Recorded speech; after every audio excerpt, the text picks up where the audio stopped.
오늘도 매운 야담을 찾아주신 여러분 감사합니다. 구독과 좋아요를 누르시면 당신에게 항상 행복과 행운이 있을 거예요. 매운 야담 재밌는 이야기 지금 시작합니다. 마을에는 성복이라 불리는 자가 있었답니다. 성복은 생원으로 중년을 넘긴 나이에 기름진 얼굴과 둥그런 배를 하고 있었으며 한량 같은 기질이 있어 늘 유유자적하며 시간을 보냈습니다. 집안은 그럭저럭 넉넉한 편이라 큰일 없이 지냈답니다. 또한 마음이 넓지 못해 사람들은 꽁생원이라고 불렀답니다. 그에게는 남모를 근심이 있었지요. 그것은 바로 삼포수의 아내 때문이었습니다. 삼포수의 아내는 마을에서도 소문이 자자한 미인이었답니다. 곱게 빗어 올린 머리칼은 윤기가 흐르고 흰살결은 부드러운 백옥처럼 빛이 났지요. 둥그런 눈매에 살짝 내려뜨린 눈꼬리가 묘한 농염함을 풍겨 사내들이 한 번 보면 저도 모르게 두어 번 더 바라보게 되었습니다. 그녀의 풍만한 가슴은 걸음을 옮길 때마다 출렁이며 옷자락 아래로 은근한 곡선을 드러냈고 가느다란 허리는 그 대비를 더욱 도드라지게 만들었습니다.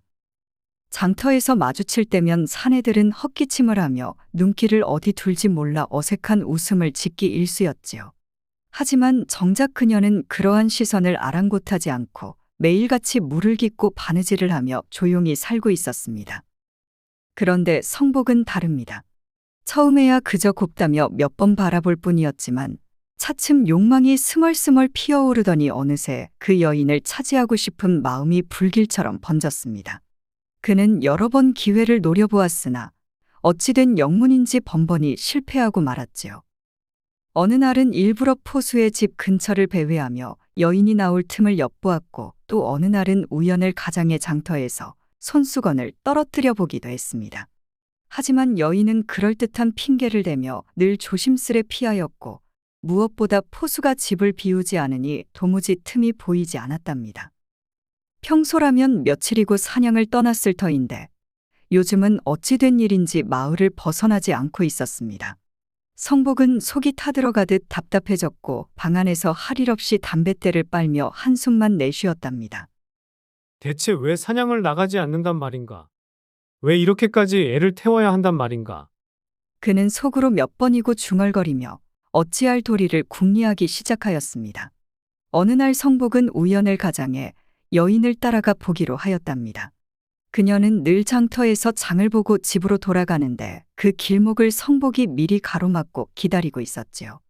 마침 그녀가 지나가자 성원은 넉살 좋게 웃으며 말을 걸었습니다. 이보시오, 부인. 오늘도 장을 보러 나왔구려. 여인은 깜짝 놀라더니 고개를 숙이며 공손히 인사하였습니다. 성복님, 안녕하십니까? 별일 없으시지요? 성복은 여인의 손에 들린 보자기를 슬쩍 바라보며 말을 이었습니다. 오늘은 무엇을 샀소? 늘 이렇게 장을 보는 것이 수고스럽지 않소? 별것 아닙니다. 다만 남편이 먹을 고기를 좀 샀을 뿐이옵니다. 성복은 내심 못마땅한 기색을 감추지 못하며 고개를 끄덕였습니다. 남편, 그놈이 대체 언제 떠날 것인가? 이런 생각을 하며 입맛을 다시던 성복은 한층 부드러운 목소리로 말을 건넸습니다. 포수나리는 요즘 사냥을 안 가라보. 늘 바쁘셨는데 부인께서 심심하지 않겠소? 여인은 살짝 미소를 머금으며 대답하였습니다. 요즘은 사냥터에 맹수가 자주 나타난다 하여 조심하고 있습니다. 그러니 당분간은 멀리 떠나지 않을 듯합니다. 그 말에 성복의 속은 더욱 답답해졌습니다. 하지만 그는 이를 겉으로 드러내지 않고 웃으며 말했습니다. 그렇다면 다행이기도 하겠소. 남편이 곁에 있어 부인께서 든든하시겠지. 여인은 성복의 말뜻을 알아차렸는지 슬며시 고개를 숙이며 입가에 작은 미소를 머금었지요. 그 순간 그녀의 저고리 사이로 깊이 파인 가슴골이 살짝 드러나며 촉촉한 살결이 아른거렸습니다. 성복은 눈을 때려야 뗄 수 없었고 가슴이 쿵쾅거리며 혈기가 솟구치는 것을 느꼈습니다. 그러나 섣불리 다가갈 수 없어 그저 그녀의 옷깃을 스치는 바람을 부러워할 뿐이었습니다. 그날 이후 성복은 더욱 자주 장터를 배회하며 그녀와 마주칠 기회를 노렸습니다. 하지만 여인은 늘 차분한 태도로 성복을 대하였고 성복은 점점 초조해졌지요. 마침내 그는 큰 결심을 하고 한 가지 계략을 꾸미게 되었답니다. 성복은 포수가 집을 떠나야만 이 답답한 속이 풀릴 것이라 여겼습니다. 허나 웬일인지 요즘은 사냥도 가지 않고 마을에 머물러 있으니 속이 타 들어갈 수밖에 없었지요. 그러던 어느 날 성복은 생각 끝에 직접 포수를 불러 이야기를 나누기로 하였습니다. 포수는 집 앞마당에서 활을 손질하고 있었습니다. 성복이 느긋하게 걸어가자 포수는 그를 보고 자리에서 일어났습니다. 아, 성복님. 무슨 일이십니까? 성복은 손을 내저으며 너털 웃음을 지었습니다. 별일은 아니고 자네 요즘 사냥을 나가지 않는 듯하여 궁금해서 왔네. 전에는 산에 자주 가더니 요즘은 영 뜸하더군. 포수는 활 시위를 조정하며 대답했습니다. 요즘은 사냥터에 맹수가 많다 하여 조심하고 있습니다. 괜히 위험을 무릅쓰고 가기보다는 때를 기다리는 것이 낫지요. 성복은 고개를 끄덕이며 슬쩍 눈을 흘겼습니다. 허나 사냥을 나가지 않으면 수입이 줄어들 텐데 생활이 어렵지 않겠나? 포수는 피식 웃으며 대답했습니다. 뭐 굶어 죽을 정도는 아니옵니다. 그래도 사냥을 나가야 할 때가 오긴 하겠지요. 이 말을 들은 성복은 기회를 놓치지 않고 말을 건넸습니다. 내가 자네를 돕고 싶네. 사냥을 가고 싶어도 노자가 부족하지 않겠는가? 어차피 자네가 짐승을 많이 잡아오면 그 고기로 마을 장사도 잘 될 것이니 이번에 내가 10만을 빌려주겠네. 포수는 살짝 눈썹을 치켜 올렸습니다. 10만이나 말입니까? 그리 후하게 내주시는 이유가 무엇이옵니까? 성복은 너털 웃음을 터뜨리며 답했습니다. 자네가 잡아오는 짐승의 고기로 나도 이익을 볼 수 있지 않겠나? 그러니 서로 좋지 않겠는가? 포수는 성복의 표정을 살폈습니다. 분명 다른 속셈이 있을 것이란 생각이 들었지요. 그리고 그의 시선이 자꾸만 안채 쪽을 향하고 있음을 눈치챘습니다. 포수는 속으로 쓴웃음을 지으며 일부러 고민하는 척했습니다. 그렇다면 성복님께서 10만을 내어주신다면 제가 사냥에서 돌아와 짐승을 잡을 때 성복님과 나누어 가지는 것으로 하면 어떻겠습니까? 성복은 기다렸다는 듯이 고개를 끄덕였습니다. 그래, 그렇게 하세. 내가 노자는 바로 주겠네. 포수는 깊은 절을 올리며 공손히 말했습니다. 성복님의 은혜를 잊지 않겠습니다. 그러나 그의 마음속에서는 전혀 다른 생각이 떠오르고 있었습니다. 성복이 자기 아내를 탐하고 있다는 것을 모를 리가 없었습니다. 이 기회에 성복이라는 자를 본때를 보여주리라. 포수는 집으로 들어가 아내를 불렀습니다. 여보, 들어보시오. 우리가 이번 기회에 그 한량의 버릇을 단단히 고쳐 놓아야겠소. 아내는 눈을 깜빡이며 남편을 바라보았습니다. 무슨 말씀이십니까? 포수는 성복이 건넨 돈을 흔들며 희죽 웃었습니다. 그러자 아내가 눈살을 찌푸리며 물었습니다. 아니, 이게 웬 돈이요? 성복님이 왜 이렇게 큰 돈을 내어주셨단 말이요? 포수는 껄껄 웃으며 대답했습니다. 그야 내게 사냥을 가라고 주신 것이지. 하지만 그 속셈은 뻔하지 않소? 저 한량이 언제부터 내 사냥 걱정을 해 주었겠소? 아마도 우리가 떠난 사이에 무슨 수작을 부려보려는 것이겠지. 아내는 그 말을 듣고 피식 웃더니 남편의 얼굴을 살폈습니다. 그래서 어찌하실 참이십니까? 포수는 더욱 음흉한 미소를 지으며 돈을 손에 꽉 쥐었습니다. 이 돈을 받았으니 내가 사냥을 떠나는 척할 것이오. 그러면 그 자가 어떻게 나올지 두고 봅시다.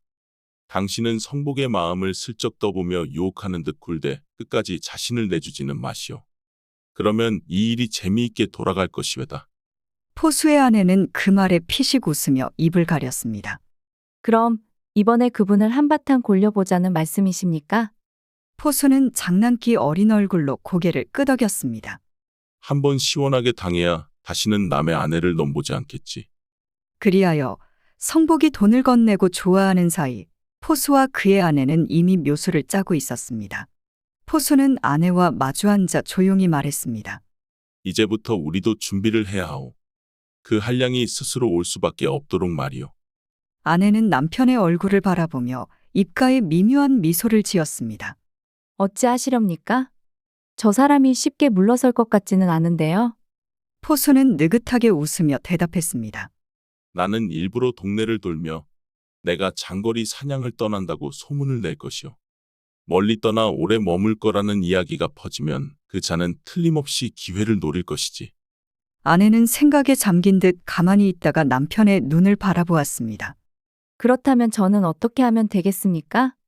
포수는 의미심장한 미소를 지으며 말했답니다. 자연스럽게 행동하면 돼요. 언제나처럼 장을 보러 다니고 우연을 가장해 그 자와 마주치시오. 그리고 그 자의 마음을 조금만 떠보시오.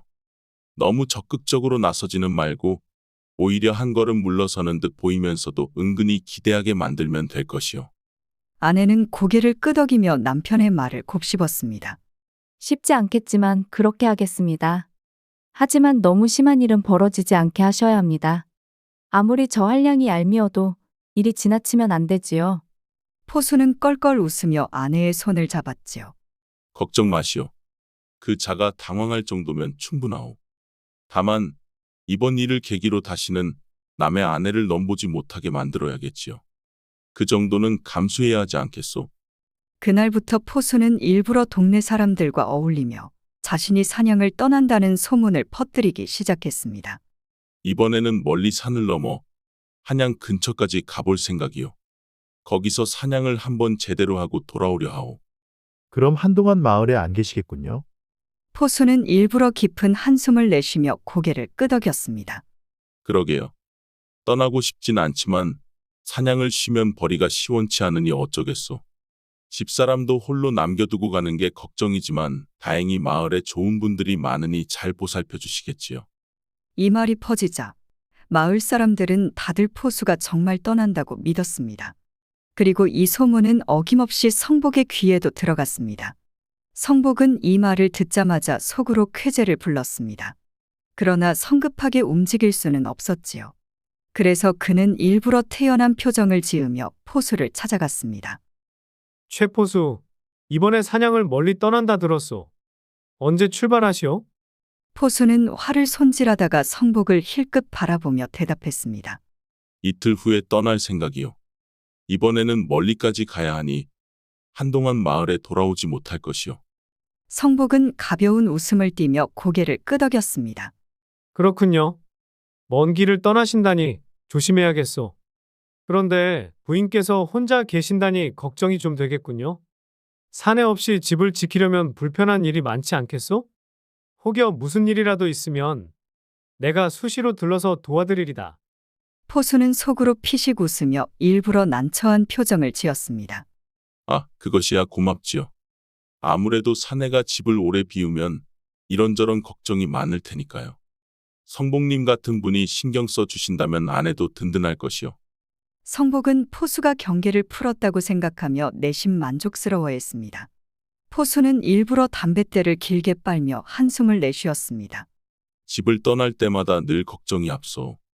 그래도 마을에 믿을 만한 분들이 많으니 마음이 놓입니다. 성복님께서 자주 들러주신다면 그보다 더 좋을 것이 없지요. 성복은 미소를 감추지 못하고 연심 고개를 끄덕였습니다. 이제는 틀림없다. 저 포수놈이 떠나기만 하면 모든 것이 내 뜻대로 될 것이다. 그러나 그는 포수의 속마음을 전혀 알지 못했습니다.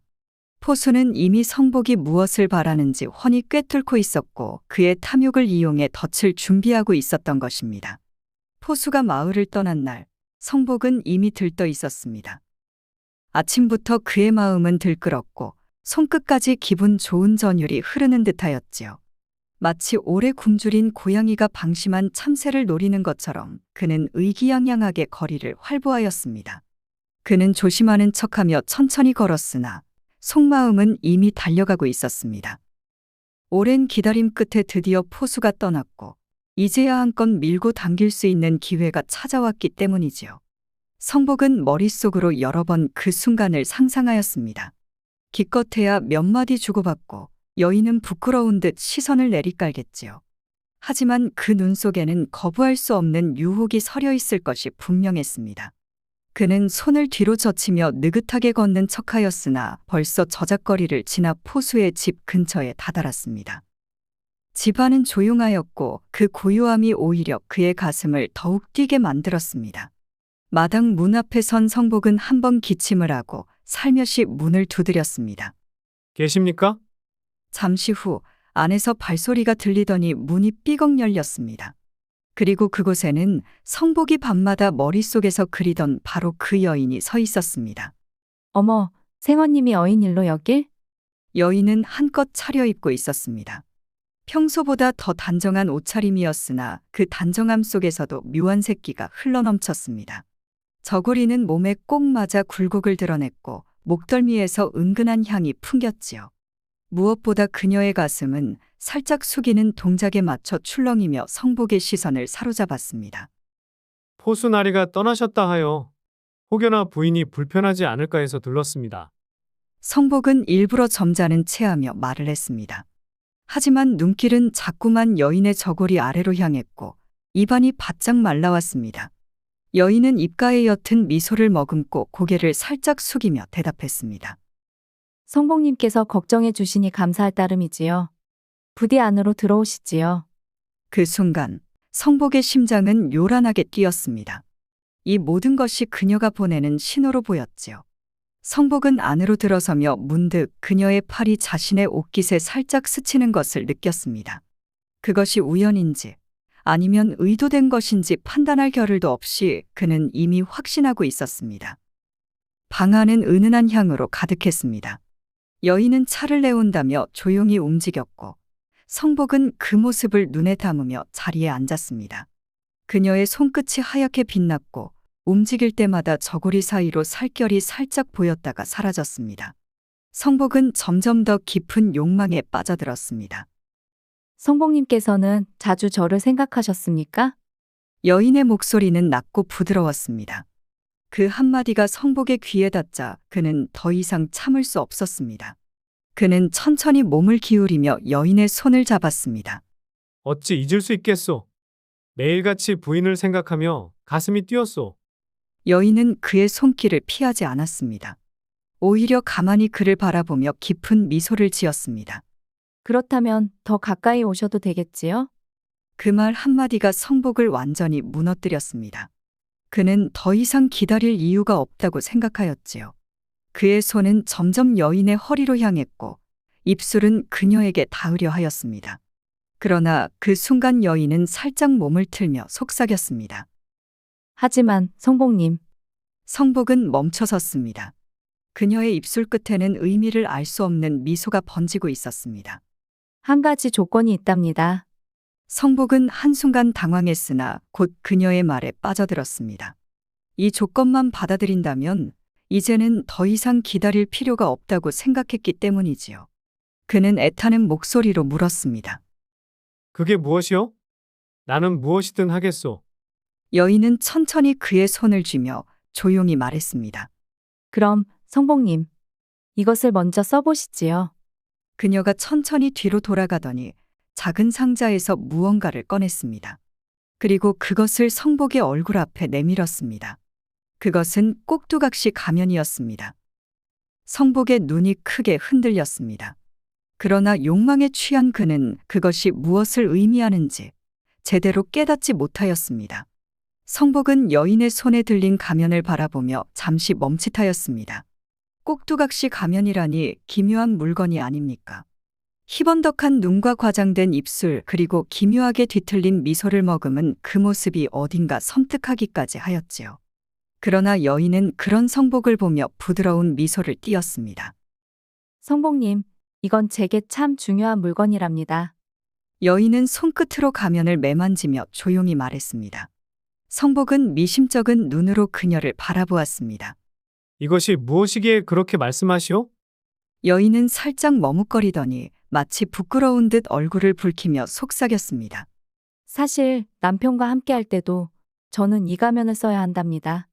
성복은 순간 귀를 의심하였습니다. 뭐라 하였소? 여인은 수줍은 듯 고개를 살짝 숙이며 가느다란 한숨을 내쉬었습니다. 이게 없으면 저는 기운이 잘 돌지 않는답니다. 꼭 이 가면을 써야만 제대로 즐길 수 있거든요. 그 말에 성복은 침을 한 번 삼켰습니다. 머릿속이 복잡해졌지요. 평생을 살아오면서 별별 기이한 취향을 가진 여인들을 들어보긴 했지만 이런 경우는 처음이었습니다.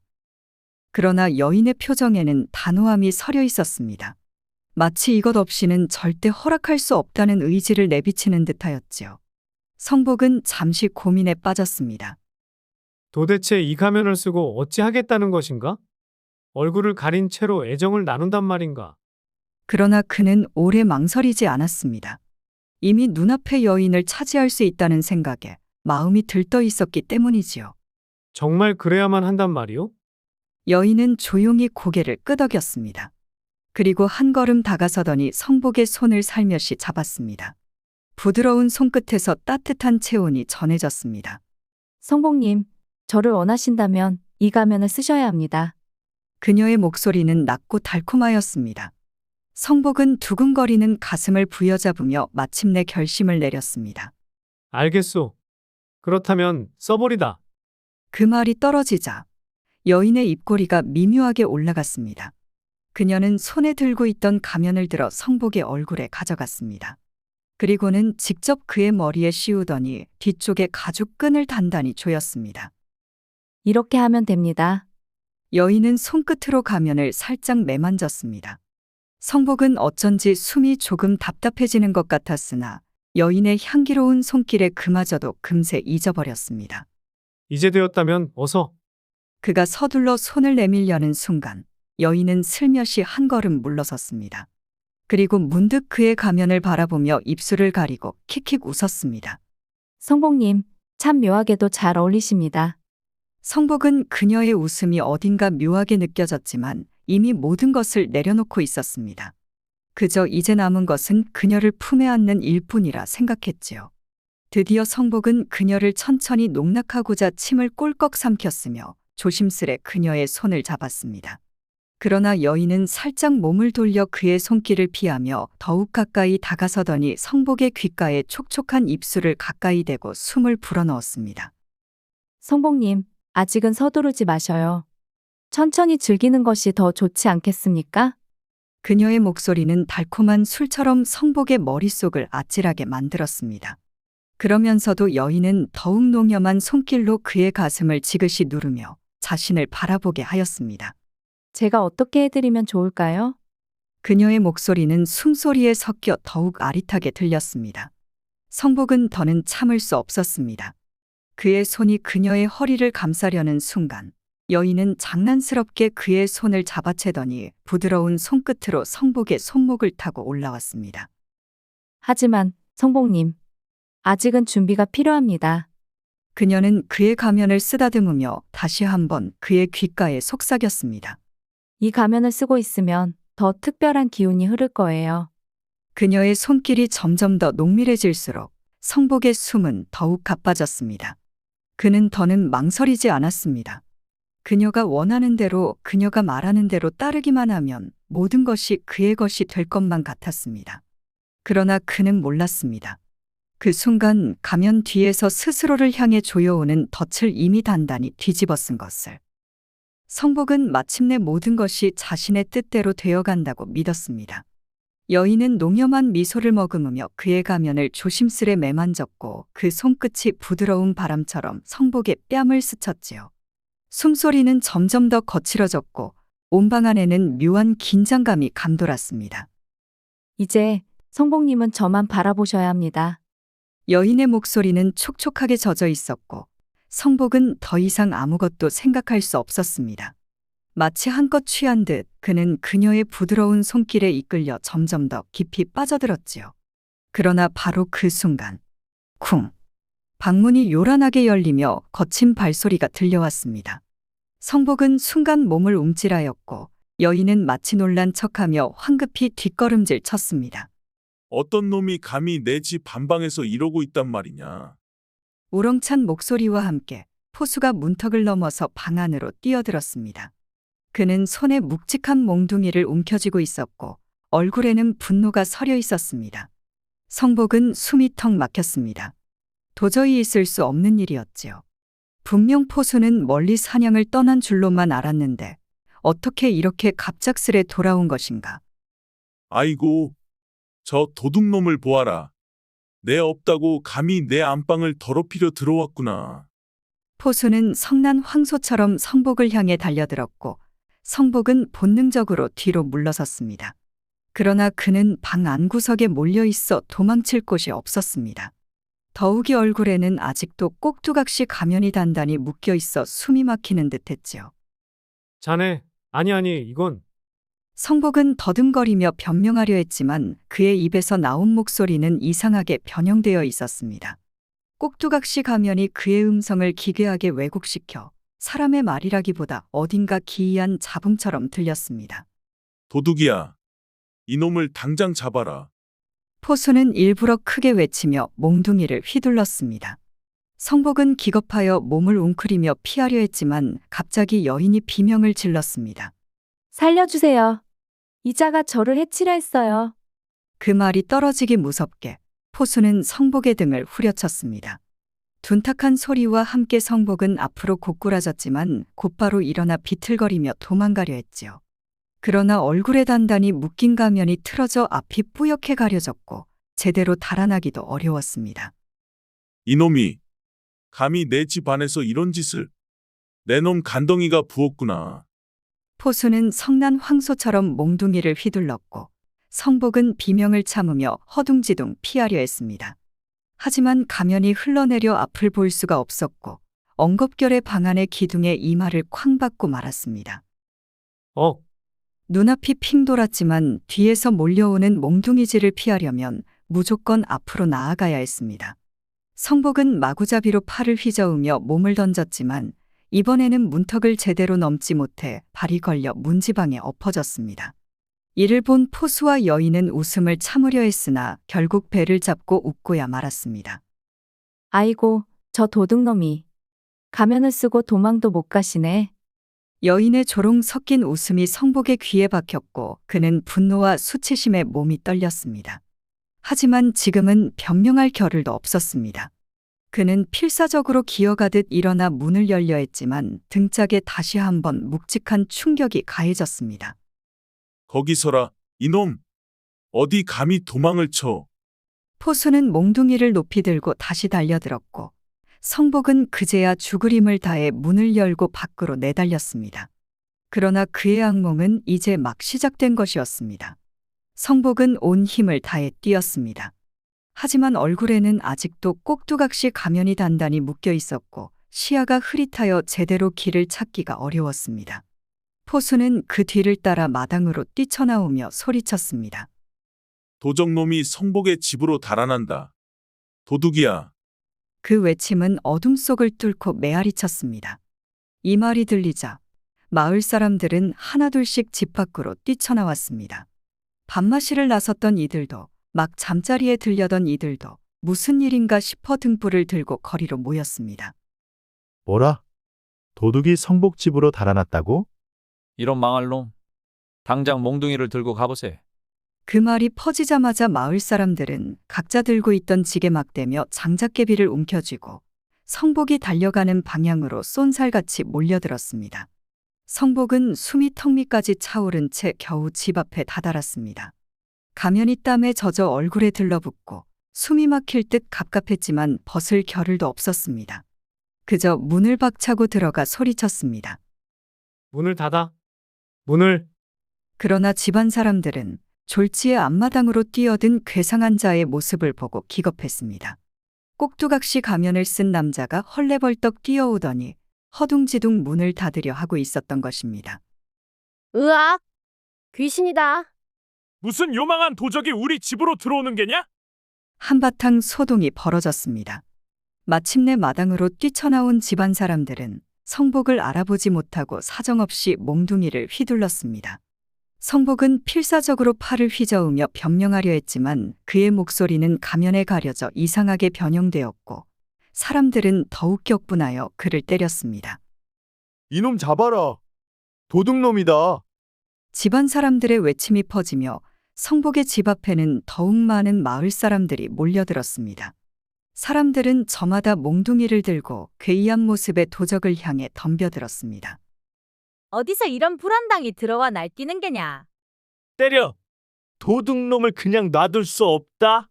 성복은 온몸으로 날아오는 몽둥이 세례를 맞으며 간신히 땅바닥을 기어 도망치려 했습니다.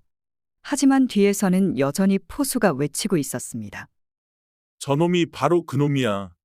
잡아라. 사람들은 더욱 흥분했습니다. 저자의 집에 도둑이 들었다는데 이를 가만 놔둘 사람이 어디 있겠습니까? 때려라. 이놈을 그냥 보낼 수 없다. 마을 사람들은 더 많은 사람들을 불러 모았고 결국 성복은 그들의 손에 의해 이리저리 휘둘리며 끝없이 맞았습니다. 그는 필사적으로 손을 휘저으며 외쳤습니다. 나다? 나라고? 하지만 그의 목소리는 가면 속에서 울려 퍼질 뿐 누구 하나 그의 말을 제대로 듣지 못했습니다. 그리고 점점 더 많은 사람들이 몰려들며 성복의 악몽은 더욱 깊어져 갔습니다. 성복은 사방에서 날아드는 몽둥이를 맞으며 필사적으로 도망치려 했습니다. 하지만 앞도 보이지 않고 온몸은 이미 만신창이가 되어 제대로 걷기조차 어려웠지요. 그 와중에도 마을 사람들은 더욱 흥분하여 한 걸음도 물러서지 않았습니다. 잡아라. 저 도둑놈을 그냥 두어서는 안 된다. 이놈이야말로 마을을 어지럽히는 불안당이로구나. 성복은 더 이상 버틸 수 없었습니다.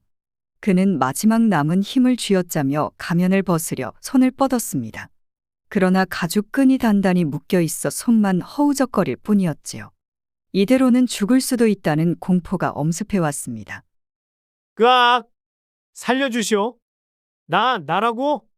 성복은 필사적으로 소리쳤지만 가면 속에서 변형된 목소리는 더욱 괴이하게 울렸습니다.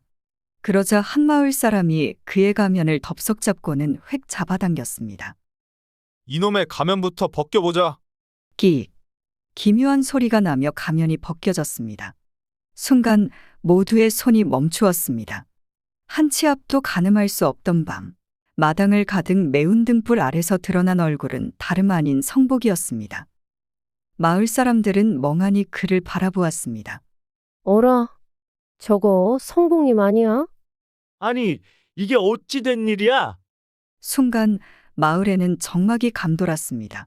모두가 멍한 표정으로 서로를 바라보다가 곧 누군가 터진 웃음을 참지 못하고 킥킥거리기 시작했습니다. 푸아. 아이고, 우리 성복님이 왜 이러고 계십니까?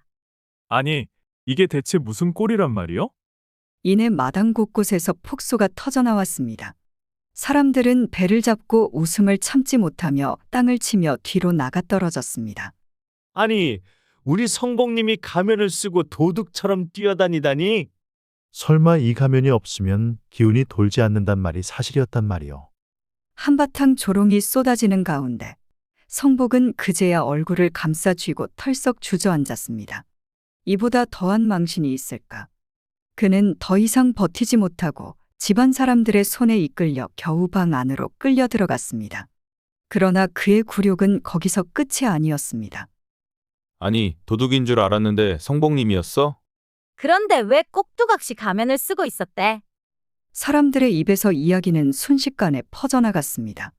처음에는 성복이 도둑으로 몰려 도망쳤다였던 소문이 이튿날에는 성복이 꼭두각시 가면을 쓰고 밤에 몰래 기어들었다가 되었고, 사흘이 지나자 성복이 이상한 가면을 쓰고 여인을 겁탈하려다 들켰다로 변질되었습니다. 사람들은 장터에서 마주칠 때마다 키득거리며 그를 쳐다보았고, 아이들은 길가에서 몰래 그의 이름을 부르며 가면 흉내를 내었습니다. 가면 성복 나가신다. 우리 성복님 가면 없으면 힘이 안 나신다던데? 그 소문이 퍼지면서 마을에서는 가면을 쓴 도적이라는 이야기가 우스갯소리로 자리 잡게 되었고, 성복은 더 이상 마을에서 고개를 들고 다닐 수 없었습니다. 그렇게 성복은 집 밖을 나서지 못한 채 창문 틈으로 마을 사람들의 웃음소리를 들으며 더욱 깊은 수치심에 빠져들고 말았습니다. 포수는 마당에 걸터앉아 밤하늘을 올려다보았습니다. 가을바람이 선선하게 불어왔고 저 멀리서 개 짖는 소리가 들려왔지요. 그는 막걸리 한 사발을 들이켜더니 터져나오는 웃음을 참지 못하고 배를 잡고 웃었습니다. 푸아하. 우리 생원님 그 꼴이 되고도 아직 집 안에서 나오지 못한다더군. 그의 아내는 옆에서 곡식을 다듬으며 피식 웃었습니다.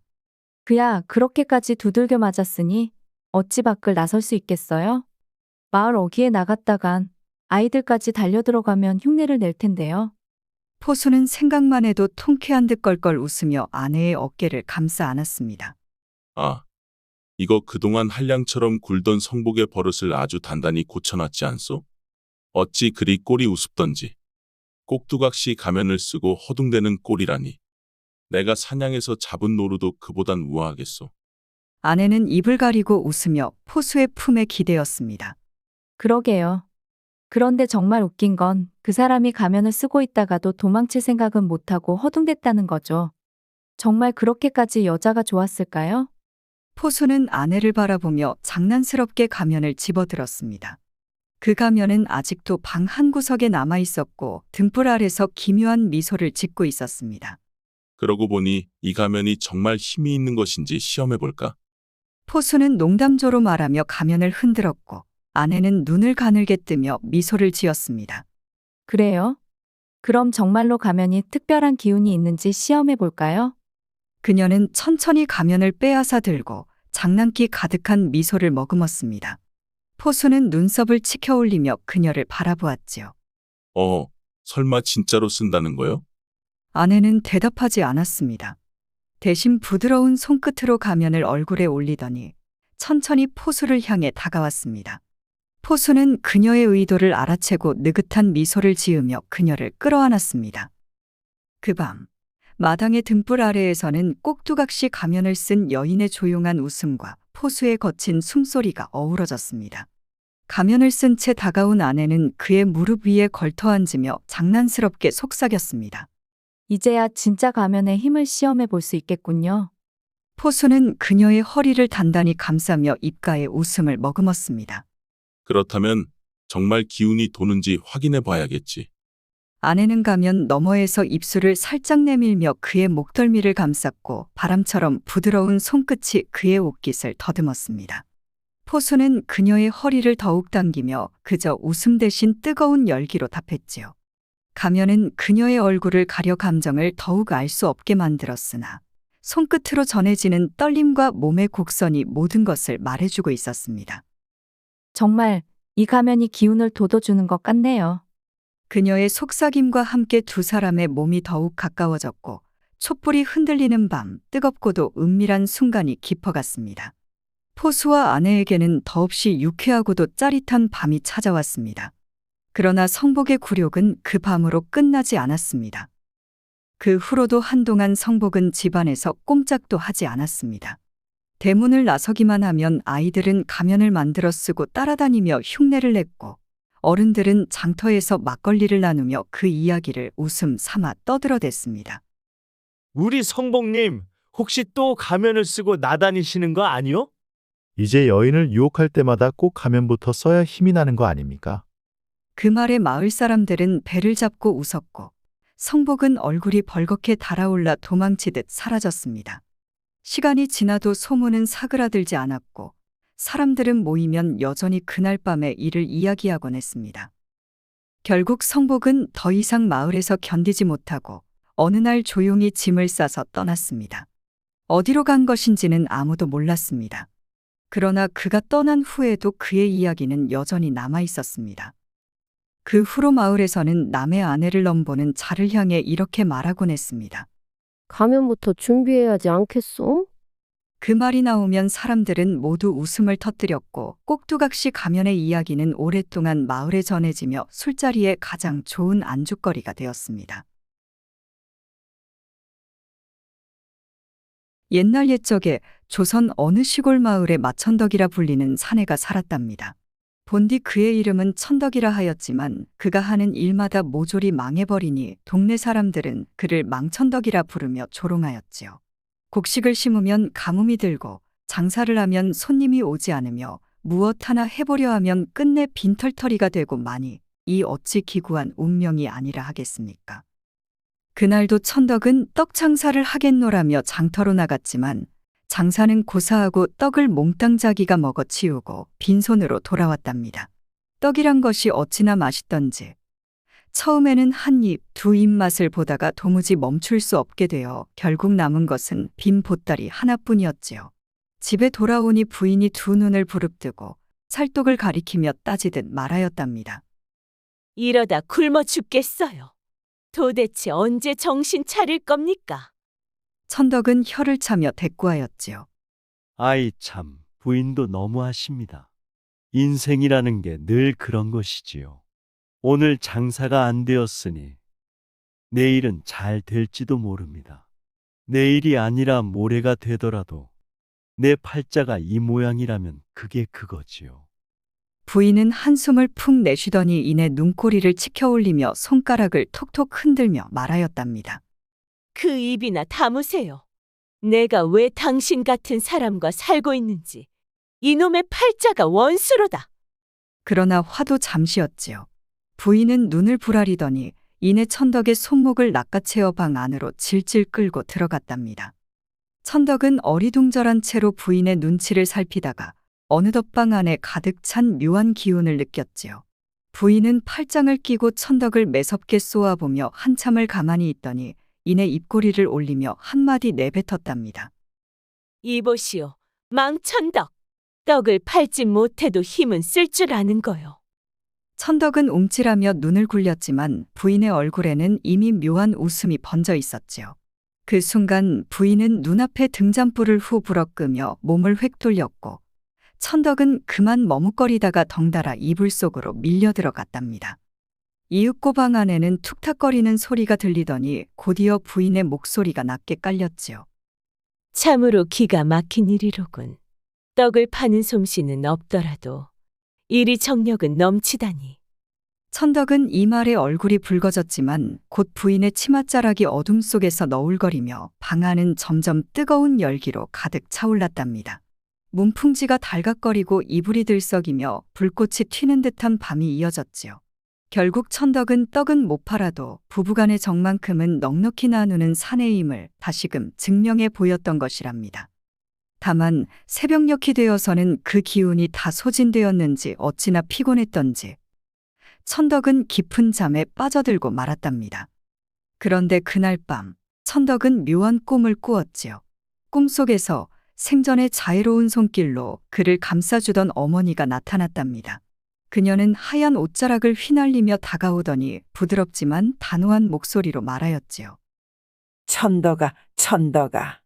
내가 이토록 기구한 팔자를 타고난 것은 스스로의 게으름과 어리석음 때문이니라.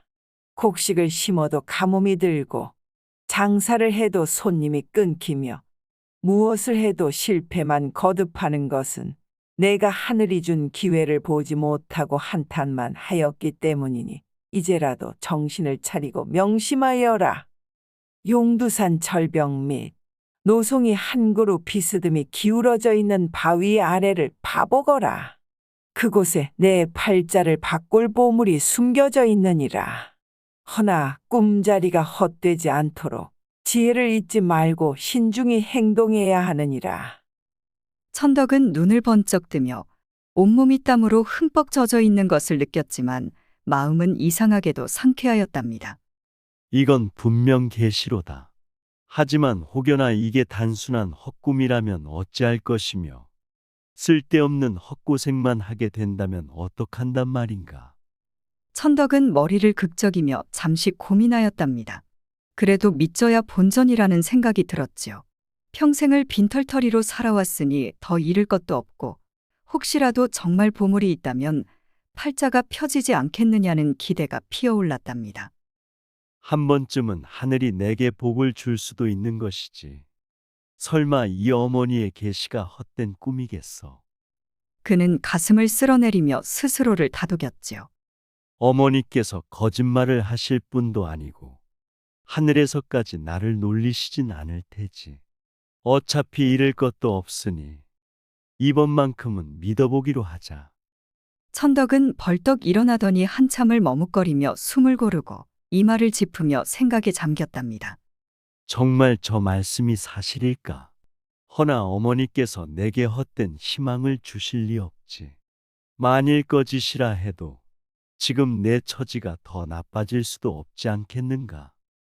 그는 그렇게 스스로를 납득시키며 느릿하게 자리에서 일어났지요.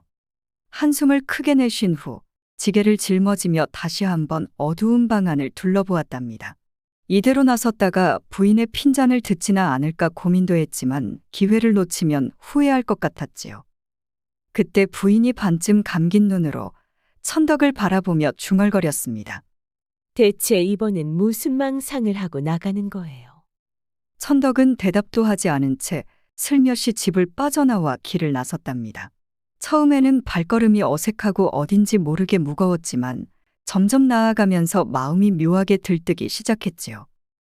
이제야 내 팔자도 변하는 것인가? 그동안 밑 빠진 독에 물 붓듯 살아왔지만 이번만큼은 다를 것이야. 라며 속으로 중얼거렸답니다. 그는 때때로 두 손을 허리에 올리고 의기양양하게 걷다가도 갑자기 걸음을 멈추고 주변을 두리번거렸지요. 이럴 줄 알았으면 한 잔 걸치고 올 걸 그랬나. 아니지. 아무래도 큰일을 앞두고는 정신이 말짱해야지. 그는 그렇게 스스로를 타이르며 걷다가도 문득 주머니를 뒤져볼 때마다 거기엔 동전 하나 없음을 깨닫고 씁쓸한 미소를 지었답니다. 2시간 남짓 걸린다니. 이 늙은 다리가 그 먼 길을 버틸 수 있을까? 라는 생각이 들 때쯤 그는 한숨을 크게 내쉬며 손등으로 이마를 훔쳤지요. 하지만 곧 허리를 펴고 어깨를 으쓱하며 스스로를 다독였습니다. 그래도 믿져야 본전 아닌가. 이번엔 정말 하늘이 날 돕는지도 모르는 일이야. 그리하여 천덕은 기분 좋은 기대와 불안한 의심이 교차하는 가운데 절반은 흥분과 희망에 차서 절반은 자조적인 웃음을 지으며 용두산을 향해 길을 재촉하였답니다. 이제 나도 팔자가 펴겠구나. 천덕은 그렇게 하늘이 내린 계시를 따라 새벽 산길을 걸어갔답니다. 천덕은 용두산을 향해 길을 재촉하며 자신에게 닥칠 행운을 기대하였답니다. 산길을 오르면서도 마음 한편에는 불안한 기운이 스멀스멀 피어올랐지만 이미 여기까지 온 이상 물러설 수도 없는 노릇이었지요. 숨을 헐떡이며 절벽 근처에 도착한 천덕은 이마에 땀을 훔치며 주변을 살폈습니다. 그 순간 그는 눈을 의심했답니다. 꿈속에서 어머니께서 일러주신 그 모습 그대로 노송이 한 그루 비스듬히 기울어져 있는 바위가 그의 눈앞에 우뚝 서 있었던 것이었지요. 천덕은 순간 소스라치게 놀라며 뒤로 한 발짝 물러섰습니다. 이럴 수가! 정말 계시였단 말인가? 이 천덕이 그저 망상 속에서 허황된 꿈을 꾸었다 여겼건만. 그는 두 손을 비비며 조심스레 바위 쪽으로 다가갔습니다. 한참을 헤매다가 바위 아래 무성하게 자란 잡초를 발견하였고 이곳이 바로 꿈에서 본 장소임을 확신하였지요. 가슴이 두근거리는 것을 억누르며 그는 흙을 만져보았답니다. 에라, 모르겠다. 천하의 어리석은 천덕이라 할지라도 오늘만큼은 기회를 놓치지 않으리라. 천덕은 두 팔을 걷어붙이고 삽을 힘껏 내리꽂았답니다. 처음에는 단단한 흙과 돌이 삼나를 거부하듯 버티었으나 그는 땀을 뻘뻘 흘리면서도 포기하지 않았지요. 한 삽, 두 삽, 세 삽 몇 시간을 파내자 흙 속에서 무언가 단단한 것이 삼날에 부딪히는 소리가 들려왔습니다. 어허, 이게 웬일이란 말인가? 혹시나 금덩이가 묻혀 있는 것은 아닌가? 심장이 쿵쾅거리기 시작했고 천덕은 조심스레 흙을 손으로 쓸어내렸습니다. 드디어 바위 같은 물체가 드러났고 그 표면이 매끈한 질그릇임을 알게 되었습니다. 그는 숨을 죽이며 항아리의 뚜껑을 열었지요. 그러나 그 안에는 온통 콩뿐이었습니다.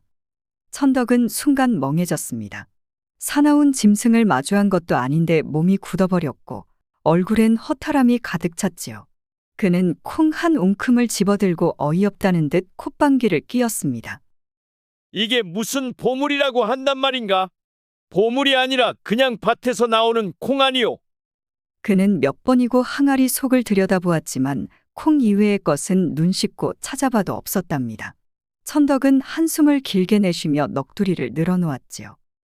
나는 이 산길을 험하게도 올라왔고 땀을 한 바가지 흘리며 땅을 팠는데 결국 이게 다라니. 어머니, 꿈에서 나를 희롱하신 것이 아니오이까? 그는 풀이 주거바 위에 털썩 주저앉았답니다. 콩 항아리를 앞에 두고 넋을 놓고 있을 즈음 어디선가 고요한 발소리가 들려왔습니다. 고개를 들어보니 누군가 그의 곁으로 다가오고 있었지요. 그 사람은 다름 아닌 삿갓을 눌러 쓴 스님이었답니다. 스님은 천덕의 어깨를 가만히 내려다보며 빙긋 웃었지요. 이보시오, 저 콩을 나에게 팔 생각은 없소이까? 천덕은 스님의 말에 귀를 의심했습니다. 아니, 이 평범한 콩을 왜 사려 하시는 것이오? 혹여 스님께서 이 콩을 보물로 여기시는 것입니까? 스님은 미소를 머금고 고개를 끄덕였습니다. 그 콩은 보통의 곡식이 아니오. 그것을 먹으면 사람의 운명이 바뀐다고 하니 그대의 팔자도 달라질 수 있을 것이오. 천덕은 눈을 번뜩이며 스님을 쳐다보았지요. 그 말을 듣고 나니 갑자기 콩이 보석처럼 빛나 보이는 듯했습니다. 하지만 곧 속으로 계산을 하기 시작했답니다. 에이, 저 스님께 다 팔아버리면 내 팔자는 그대로일 터. 혹시 정말 운명이 바뀐다면 내가 먼저 먹어야지. 그는 일부 콩을 스님에게 팔아 약간의 돈을 챙겼고 나머지는 몰래 자루에 감추어 집으로 가져가기로 결심하였답니다. 이 콩이 과연 그의 운명을 바꾸어 줄 것인지 아니면 또다시 허황된 기대에 속아 넘어갈 것인지 천덕은 알지 못한 채 집으로 발걸음을 재촉하였지요. 천덕은 콩을 보자마자 기쁨에 가득 찼습니다. 스님이 말한 대로라면 이 콩을 먹으면 운명이 바뀌리라는 것이 아니겠습니까? 그는 뜨거운 물을 준비하여 콩을 삶기 시작했지요. 물이 끓어오르고 콩이 부드러워질 즈음 그는 콩을 한 사발 가득 퍼 담아 들이켰습니다. 고소한 냄새가 코끝을 감돌았고 맛은 별다를 바 없었지만 마음은 벅차올랐습니다. 이제야 내 팔자가 펴지는구나. 부자가 되거나 높은 벼슬이라도 얻게 될 터이니 이 천덕이 세상에 우뚝 서게 되겠지. 그러나 밤새 기다려도 아무 일도 일어나지 않았습니다. 천덕은 속이 미어터질 듯 답답했습니다. 이거야 원. 내가 또 헛꿈을 꾼 것이란 말인가. 그는 불만스러운 마음을 안고 잠자리에 들었고 그날 밤 깊은 잠에 빠졌습니다. 그런데 다음 날 아침 잠에서 깨어난 순간부터 뭔가 이상했습니다. 몸이 무거웠고 얼굴이 부은 듯한 느낌이 들었습니다. 그는 하품을 하며 기지개를 켜다가 문득 방 한쪽에 놓인 작은 청동 거울을 보았지요. 으악! 천덕은 거울을 보고 소리를 지르며 뒷걸음질 쳤습니다. 그의 얼굴이 기름진 돼지처럼 번들거렸고 눈은 퀭하게 커졌으며 온몸이 통통하게 부어올라 있었던 것이었습니다. 손을 들어보니 손가락도 퉁퉁 부어있고 배는 마치 항아리처럼 불룩하게 솟아올라 있었지요. 이게 대체 어떻게 된 일이란 말이냐. 천덕은 황급히 방을 나가며 우물가로 달려갔습니다. 마을 사람들이 천덕을 보고 깜짝 놀라 수군거렸습니다. 아니, 저 산에 어디서 본 듯한데 설마 천덕인가? 천덕이라니 말도 안 되네. 천덕이 어찌 저리 장정처럼 튼튼해졌단 말인가? 혹여 산속에서 돌을 닦고 내려온 것은 아닐까? 무슨 약초라도 먹고 온 게 분명하네. 천덕은 어리둥절해하며 사람들을 둘러보더니 큰 소리로 말했습니다. 여보시오, 여러분, 나 천덕이요. 못 알아보겠소. 사람들은 웅성거리며 다시 천덕을 훑어보았습니다. 그의 얼굴은 예전보다 훨씬 윤기가 돌았고 몸은 살이 찌긴 했으나 전보다 늠름해 보였지요. 천덕이라니 정말 천덕이 맞소? 어허, 이거 꿈을 꾸는 게 아닌가? 사람들은 한동안 믿지 못하는 표정을 지었지만 천덕의 익숙한 목소리와 익살스러운 말투를 듣고서야 겨우 그를 인정하기 시작했습니다. 그제야 마을의 관심이 그에게 쏠리기 시작했지요. 어쩐지 사람들의 태도가 달라졌습니다. 예전에는 망천덕이라며 비웃던 사람들이 오히려 그를 칭송하는 것이었지요. 마을의 아이들은 그를 따라다니며 구경했고 상인들은 천덕이 시장에 나타나기만 하면 덤으로 곡식을 쥐어주었습니다. 천덕은 의아했지만 이런 대접이 나쁘지만은 않았습니다. 그렇게 마을을 거닐다가 주막에 들러 친구들과 술을 한잔하게 되었지요. 한껏 취기가 오르자 그는 친구들과 밖으로 나가 오줌을 누기 시작했습니다. 그런데 이게 웬일이란 말입니까? 천덕의 오줌발이 마치 샘물처럼 세차게 뻗어나가더니 남들보다 몇 배는 길고 강한 것이었지요. 친구들은 깜짝 놀라며 탄성을 질렀습니다. 아니, 천덕이 너 이거 무슨 장사라도 된 것 아니냐? 이 소문은 삽시간에 퍼졌습니다. 마을의 과부들이 하나둘씩 천덕을 찾아오기 시작했지요. 처음에는 그저 호기심 어린 눈길로 그를 바라보며 가벼운 인사를 건네는 정도였지만 점차 태도가 변하기 시작했습니다.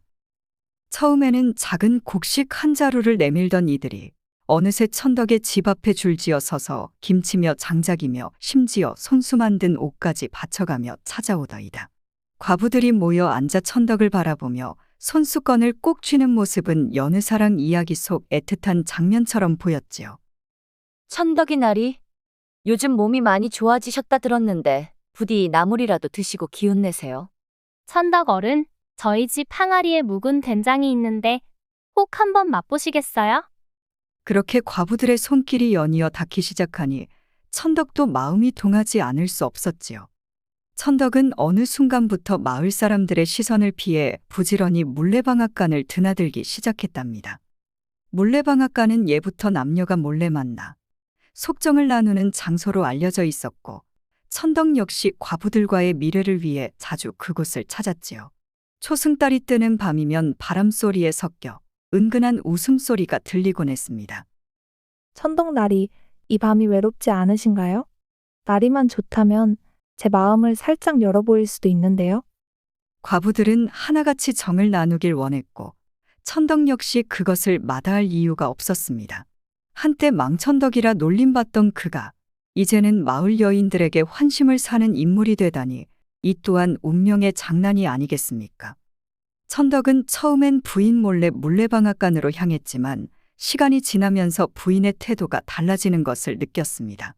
과부들에게서 받은 곡식과 살림살이를 들고 집으로 돌아오면 부인은 의심하기는커녕 오히려 기뻐하며 상을 차려주었지요. 여보, 요즘 장사가 잘 되나 봐요.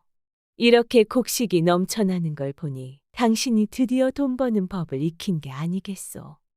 천덕은 순간 머뭇거렸지만 부인의 눈빛에는 오랜만에 남편을 자랑스러워하는 기색이 서려 있었습니다. 그는 기회를 놓칠세라 능청스럽게 웃으며 고개를 끄덕였지요. 에이, 부인도 참. 이제야 내 팔자가 펴지는 걸 보지 않소. 앞으로는 고생시키지 않을 테니 걱정 말고 맛있는 밥이나 해주시오. 그날부터 부인은 천덕을 더욱 따뜻하게 대하기 시작했습니다. 예전 같으면 그의 실수를 타박하고 핀잔을 주었겠지만 이제는 그의 변한 외모와 풍족한 살림 덕에 대접이 달라진 것이었지요. 심지어 밤이면 천덕을 더욱 애틋하게 대해 주었고 둘 사이의 정은 한층 깊어졌습니다. 여보, 요즘 어찌나 늠름해 보이는지. 내가 새로 시집 온 것만 같소. 부인의 손길이 예전보다 더 정이 깊었고 천덕을 대하는 태도 또한 전과는 사뭇 달라졌지요. 밤이면 천덕을 향한 그녀의 눈길이 달아올랐고 마치 신혼 시절로 돌아간 듯한 애틋한 기운이 감돌았습니다. 여보, 오늘은 좀 더 천천히 이 부인의 마음을 제대로 달래줘. 부인의 손길이 그의 넓어진 어깨를 타고 내려가자 천덕은 속으로 쾌재를 불렀습니다. 부인이 이렇게 적극적으로 변할 줄이야. 그는 능청스럽게 웃으며 부인의 허리를 감싸 안았지요. 어허, 부인도 참. 내 몸이 좋아지니 부인도 좋아지는 것이요. 부인은 수줍게 웃더니 천덕의 목을 끌어안으며 속삭였지요. 여보, 저는 당신이 힘이 없으니 이렇게 오래 머물지도 못했잖소. 그런데 요즘은 달라졌소이다. 천덕은 배시시 웃으며 부인을 더욱 꼭 껴안았고 그날 밤 두 사람의 방 안에서는 웃음소리와 함께 기분 좋은 탄성이 오갔답니다. 바람에 흔들리는 등잔불마저 그들의 정을 엿보려는 듯 기우뚱거렸고 이불 사이에서 끊이지 않는 속삭임이 방 안을 가득 채웠지요. 그리하여 그 밤 천덕과 부인은 오랜만에 서로를 제대로 알아가며 뜨거운 정을 나누었고 그날 이후 부인은 남편을 더욱 애틋한 눈길로 바라보게 되었답니다. 천덕은 속으로 쾌재를 불렀습니다. 부인의 눈길이 따뜻해질수록 그는 점점 더 부인의 눈을 피해 물레방앗간을 들락거리게 되었지요. 하지만 이제는 그것이 죄책감이 아니라 당연한 권리인 듯 느껴졌습니다. 나는 집에서도 사랑받고 마을에서도 환영받으니 이보다 더 좋은 운명이 어디 있겠는가? 천덕은 그렇게 하루하루를 보내며 자신의 바뀐 운명을 한껏 누렸답니다. 이게 운명인가? 천덕은 이제야 떳떳하게 과부들의 관심을 받을 수 있는 기회가 생겼음을 깨달았습니다. 더 이상 집에서 구박받으며 사는 것이 아니라 떳떳하게 마을의 여성들과 어울릴 수 있는 길이 열린 것이었습니다. 어허, 이제야 팔자가 펴는구먼. 그렇게 천덕은 새로워진 삶을 받아들이기 시작했습니다. 마을 사람들의 대우는 날이 갈수록 더 좋아졌고 천덕은 점점 더 풍요로운 생활을 누리게 되었습니다. 하지만 시간이 지날수록 그는 문득 고민에 빠졌습니다. 이게 정말 내가 원했던 운명인가? 사람들은 나를 대접하고 나는 더 이상 굶지 않는다. 하지만 내가 정말로 원했던 것이 이런 것인가? 이 콩이 정말 운명을 바꾸는 것이라면 그 끝은 어디일까? 나는 과연 올바른 선택을 한 것일까? 천덕은 자신이 변한 모습을 보며 깊은 생각에 빠졌습니다. 그리고 결국 그는 다시 절을 찾아 스님을 만나보기로 결심하였습니다. 그는 무거운 발걸음으로 절을 향해 걸어가기 시작하였습니다. 물레방앗간에서 과부들과 정을 나누고 마을 사람들에게 대접받는 것이 처음엔 달콤하게 느껴졌지만 시간이 지나며 마음 한구석이 허전해졌습니다. 그는 이제야 비로소 깨닫기 시작했습니다. 이게 과연 내가 원하던 삶이었던가? 부유해졌으나 내 힘으로 얻은 것은 아니니 마음 한구석이 찜찜하구나. 그렇게 무거운 발걸음으로 절에 도착하니 마침 스님은 마당에서 차를 다리며 그를 기다리고 있었습니다. 천덕은 스님을 보자마자 넙죽절하며 외쳤습니다. 스님, 제 팔자가 정말 바뀐 것이 맞습니까? 예전처럼 굶주리지 않고 사람들이 저를 대우해 주니 기쁘긴 한데 어째 마음이 가볍지가 않습니다. 스님은 천덕을 천천히 훑어보며 빙긋 웃었습니다. 운명이 바뀌었구먼. 천덕은 놀란 눈으로 스님을 바라보았습니다. 정말 제 운명이 바뀐 것입니까? 하지만 저는 아직도 제 모습이 그대로이고 제 속은 여전히 어리석습니다. 스님은 고개를 끄덕이며 연못을 가리켰습니다. 그렇다면 저 연못에서 몸을 씻어보게. 천덕은 반신반의하며 연못가로 다가가 손을 담갔습니다. 물이 차가웠지만 스님의 말씀이니 한번 믿어보기로 하고 연못에 풍덩 뛰어들었지요. 머리부터 발끝까지 물속에 잠긴 후 천천히 걸어 나오며 거울처럼 맑은 수면을 들여다보았지만 그의 얼굴은 여전히 통통하고 번들거리는 기름진 모습 그대로였습니다. 천덕은 화들짝 놀라며 스님을 돌아보았습니다. 스님, 아무것도 변하지 않았소이다. 저를 놀리신 것이오. 그러자 스님은 조용히 웃으며 말했습니다. 천덕아, 내 모습이 변하지 않았다고 생각하는가? 허나 그 마음은 어떠한가? 예전과 같더냐? 천덕은 문득 자신이 변해 있음을 깨달았습니다. 비록 얼굴은 그대로지만 그의 마음은 달라져 있었습니다. 예전에는 운명을 탓하고 불평하며 살아왔지만 이제는 스스로의 선택과 책임을 고민하고 있던 것이었지요. 그는 스님 앞에 다시 무릎을 꿇고 깊이 머리를 숙였습니다. 스님, 저는 깨달았습니다.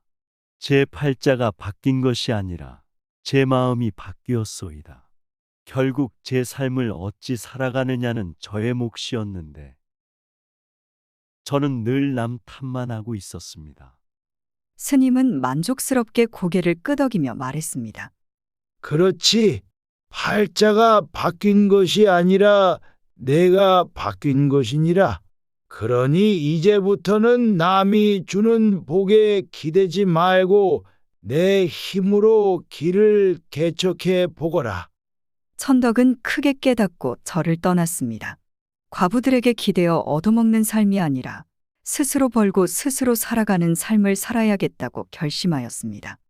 그는 다시 장사를 시작했고 처음에는 서툴렀으나 점점 자신감을 가지고 손님을 대하자 장사도 번창하기 시작했지요. 과거와 다르게 그는 한탄하지 않고 스스로 해결책을 찾으며 일을 했습니다. 신기하게도 장사는 술술 풀렸고 그는 이제 더 이상 망천덕이 아니라 만천덕이라 불리며 마을에서 인정받는 사람이 되었습니다. 그리고 시간이 흐르며 그는 장사뿐만 아니라 마을 사람들에게 운명에 대한 깨달음을 전하는 사람이 되었습니다. 사람들은 그를 통통한 도사라 불렀고 그는 마을에서 운명을 상담하는 자로 자리 잡게 되었지요. 그는 종종 웃으며 말했습니다. 팔자는 안 바뀌었지. 내가 바뀌었을 뿐이에요. 천덕은 깊은 밤 어머니를 다시 꿈속에서 만났습니다. 이번엔 어머니의 모습이 더욱 선명했지요. 그녀는 천덕을 보며 애틋한 미소를 지었지만 그 눈빛 속에는 짙은 미안함이 서려 있었습니다.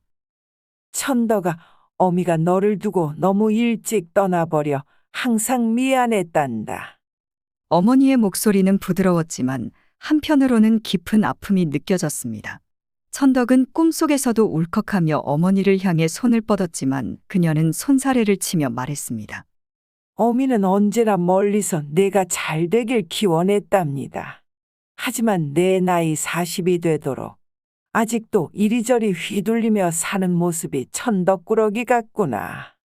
천덕은 어머니의 말을 듣고 쑥스러워하며 머리를 극적였습니다. 어머니, 이제야 정신을 차렸습니다. 한탕에 빠져 살며 운명 탓만했지만 결국 삶을 개척하는 것은 제 손에 달린 것이었답니다. 어머니는 흐뭇하게 고개를 끄덕였습니다. 그래, 천덕아. 어미가 너를 찾아온 것은 바로 그것을 깨닫게 하기 위함이었답니다. 한탕에 기대어 사는 것이 아니라 스스로 용기를 갖고 나아가는 사내가 되었으면 했지요. 이제 내가 진정한 삶을 찾았으니 나는 더 이상 걱정할 일이 없답니다. 천덕은 가슴이 뜨거워졌습니다. 그는 무릎을 꿇고 어머니를 향해 깊이 절을 올렸습니다. 어머니, 이제는 편히 쉬십시오. 저도 제 힘으로 당당히 살아가겠습니다. 어머니는 마지막으로 천덕의 머리를 쓰다듬고 점점 희미해져 갔습니다. 그녀의 모습이 완전히 사라질 때까지 천덕은 하늘을 향해 합장을 하며 그녀를 떠나보냈습니다. 그렇게 어머니를 떠나보내고 난 후 천덕은 다시금 부지런히 장사를 하며 삶을 개척하기 시작했습니다. 더 이상 과부들의 호의에 기대지 않았고 스스로의 힘으로 길을 개척하는 사람이 되었답니다. 그러던 어느 날 아내가 천덕을 슬쩍 쳐다보며 말했습니다. 여보, 이상한 꿈을 꾸었답니다. 천덕은 꿈 이야기에 예민해져 있던 터라 눈을 찌푸리며 물었습니다. 이번엔 또 무슨 꿈입니까? 어젯밤에 돌아가신 아버지를 뵈었답니다. 그런데 아버지가 용두산 소나무 밑을 파보라고 하더이다. 천덕은 순간 심장이 덜컥 내려앉았습니다. 과거 자신의 꿈처럼 또 다른 계시가 내려진 것인가 싶었지요. 하지만 잠시 생각해보니 혹시라도 부인이 자신처럼 변하는 것이 아닐까 걱정이 들었습니다. 이거 괜히 따라했다가 부인이 더 정력적으로 변하면 내 몸이 남아나질 않겠구먼. 천덕은 어색한 웃음을 지으며 부인의 손을 잡았습니다. 에이, 부인도 참. 그건 그냥 개꿈입니다. 괜히 산을 파헤칠 생각 말고 우리 아침이나 든든히 먹읍시다. 부인은 못마땅한 표정으로 천덕을 바라보았지만 이내 피식 웃으며 고개를 끄덕였습니다. 천덕은 부인의 반응을 보며 속으로 안도했습니다. 그리고 혼잣말처럼 중얼거렸습니다.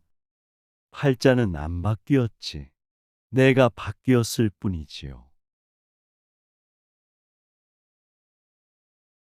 새색 씨는 시집을 와보니 생각했던 혼인 생활과는 사뭇 달랐답니다. 친정에서야 고운 비단 치마를 두르고 어머니 손길에 기대어 살았으나 시집이란 곳은 전혀 다른 세상이었지요. 문을 들어서자마자 낡은 기와지붕에서 흙이 한 줌씩 떨어지고 툇마루는 비틀려 한 발 잘못 디디면 휘청거릴 지경이었답니다. 넓디 넓은 마당은 황량하기 짝이 없었고 닭 몇 마리만이 제 집인 양 어슬렁거리며 먼지를 일으키고 있었지요. 이것이 과연 양반댁이란 말인가? 새색 씨는 입을 앙 다물었답니다. 시아버지가 초시초시에 급제한 덕에 벼슬은 하지 못했어도 선비 대접을 받으며 살았다는 이야기를 들었건만 그 말과 현실은 하늘과 땅 차이였지요. 신랑은 서당에 다니며 책만 파고 있었고 시아버지는 사랑방에서 날마다 글벗들을 불러 모아 술과 밥을 나누느라 정신이 없었답니다. 마당으로 가니 초라한 행색의 머슴 하나가 비쩍 마른 소를 몰고 있었지요. 부엌으로 가보니 부뚜막에는 어제 먹다 남은 찬밥이 굳어붙어 있었고 장독대에는 거미줄이 쳐져 있더이다. 며느라 어디 보자. 그때 시어머니가 뚜벅뚜벅 다가왔답니다. 얼굴에 주름이 깊게 패여 있었으나 눈빛은 날카로웠지요. 새색 씨는 반드시 절을 올렸답니다.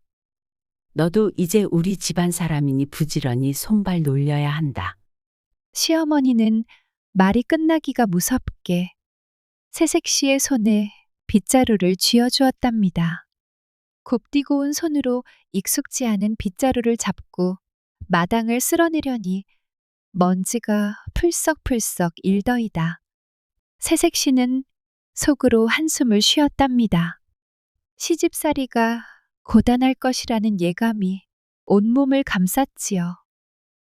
며칠이 지나며 새색 씨는 이 집안이 왜 이리 가세가 기운 것인지 차츰 깨닫게 되었답니다. 시아버지는 글벗들이 오면 술상을 차리게 했고 이들끼리 옛 성현들의 말씀을 읊조리며 술잔을 기울였지요. 날마다 마당에서는 사랑방으로 밥상을 날랐고 술병이 하나둘 늘어갔답니다. 아가, 술상이 왜 이리 늦느냐? 어느 날 시아버지가 사랑방에서 목청을 높였답니다. 새색 씨는 한숨을 삼키며 부엌으로 향했지요. 쌀독을 열어보니 바닥이 훤히 보였답니다. 살림을 맡은 시어머니도 아는지 모르는지 무심하게 앉아 바느질만 하고 있었답니다. 새색 씨는 속이 답답했답니다. 조상 대대로 내려온 문저 녹답이 한 해 한 해 팔려나가고 있었지요. 머슴이 하는 말로는 불과 몇 년 안에 집안이 알거지가 될 판이라 했답니다. 그래도 시아버지는 여전히 선비라 자부하며 글벗들을 대접하기에 바빴지요. 신랑 또한 서당에 다니며 입으로만 성리학을 읊을 뿐 집안이 기울어가는 것에는 아랑곳하지 않았답니다. 어느 날 새색 씨는 부엌에 쭈그리고 앉아 한숨을 쉬었답니다. 이러다가 우리 다 굶어 죽을 판이네. 새색 씨는 잠시 생각에 잠겼답니다. 이대로 손 놓고 있다가는 살 길이 막막했지요. 남편이든 시아버지든 저들은 집안일엔 눈을 돌리지 않을 터였답니다. 결국 나서야 하는 것은 자신뿐이었지요. 새색 씨는 가만히 눈을 감고 마음을 다잡았답니다. 이 집안을 살릴 방도를 찾아야만 했지요. 그날도 사랑방에서는 시아버지와 글벗들이 시끌벅적하게 소리를 높이고 있었답니다. 술잔이 오가고 그릇이 부딪히는 소리가 연거푸 들려왔지요. 마당을 가로지르던 머슴이 한숨을 쉬며 말했답니다. 마님, 사랑방에서 또 술상을 내오라 하십니다. 새색 씨는 부엌으로 향해 쌀독을 열어보았지요. 그러나 바닥이 허옇게 드러나 있었습니다. 고기랄 것도 없고 남은 반찬이라고는 풋고추 몇 개뿐이었지요. 새색 씨는 가만히 앉아 깊은 생각에 잠겼답니다.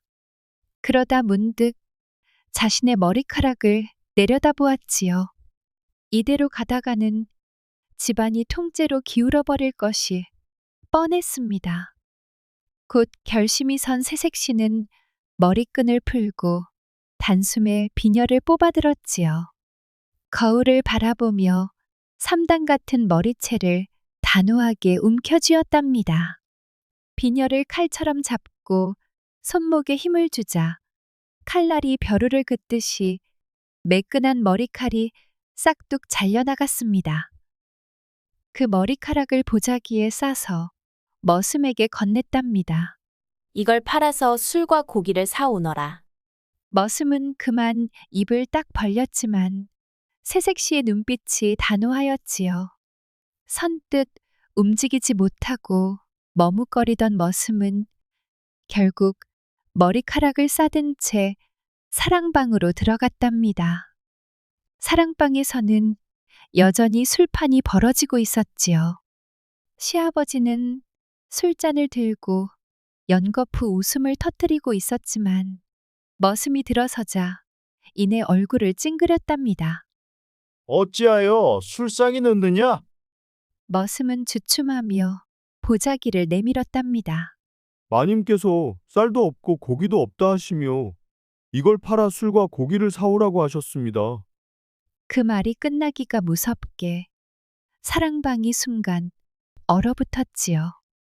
글벗들은 술잔을 들고 있던 손을 멈추었고 몇몇은 헛기침을 하며 서로의 얼굴을 마주보았답니다. 시아버지는 한참 동안 아무 말도 하지 못하고 보자기를 내려다보았지요. 그 안에는 며느리의 잘린 머리카락이 곱게 묶여 있었답니다.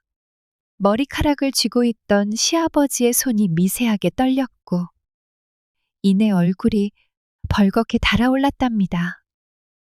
술잔을 내려놓던 글벗들이 하나둘 자리에서 일어나 슬그머니 방을 빠져나갔지요.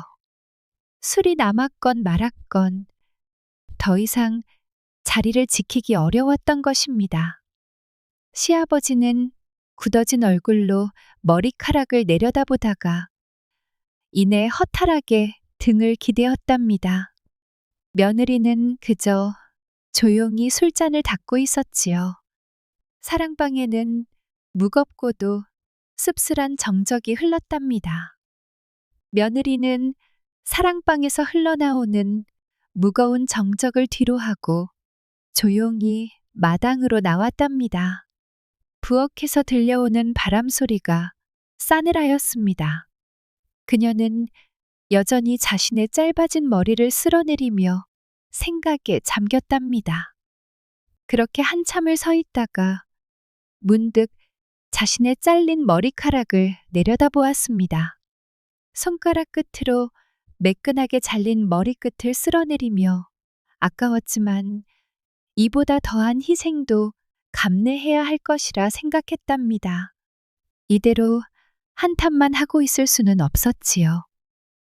집안을 일으킬 방도를 찾기 위해 며느리는 굳은 결심을 하였답니다. 어떻게든 스스로의 힘으로 밥상을 차릴 수 있어야 했고 쌀독이 다시 가득 차게 해야 했습니다. 그녀는 천천히 고개를 들어 마당을 바라보았답니다. 휑한 마당과 텅 빈 곳간이 오히려 그녀에게 새로운 계획을 떠올리게 했지요. 이제 더는 남의 손에 의지할 수 없었답니다. 스스로 살아갈 길을 열어야 했답니다. 그 길로 며느리는 보자기에 남은 동전을 챙겨 저잣거리로 나갔답니다. 시장은 사람들로 북적였고 곳곳에서는 흥정하는 소리와 짐승 울음소리가 뒤섞여 있었답니다. 그녀의 눈길은 자연스럽게 한쪽에 쪼그리고 앉아 병아리를 파는 노인에게 향했습니다. 아가씨 병아리 사려? 노인이 손바닥만한 병아리들을 가리키며 물었답니다. 노란 솜털이 복슬복슬한 병아리들은 삐약 울며 서로 몸을 기대고 있었지요. 며느리는 한참 동안 병아리들을 내려다보다가 조심스레 말을 꺼냈답니다. 30마리를 주시겠어요?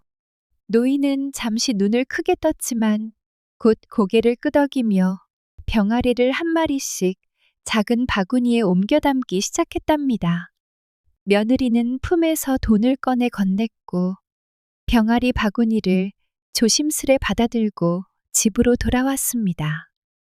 집으로 돌아오자마자 며느리는 마당 한쪽을 둘러보며 닭장을 지을 자리를 정했답니다.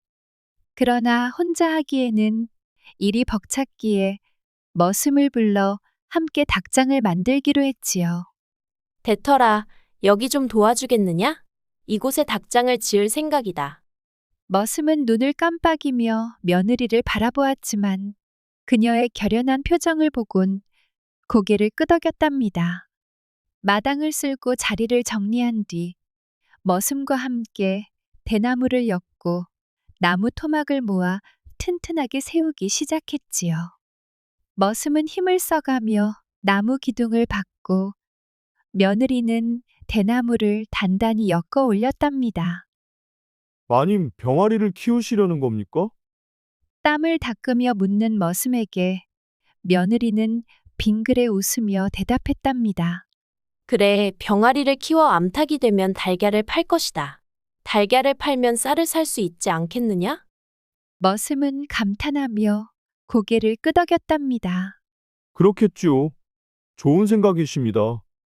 그렇게 머슴과 함께 힘을 합쳐 닭장을 완성하고 도랑을 파 물을 길어다 작은 그릇에 부어 놓았답니다.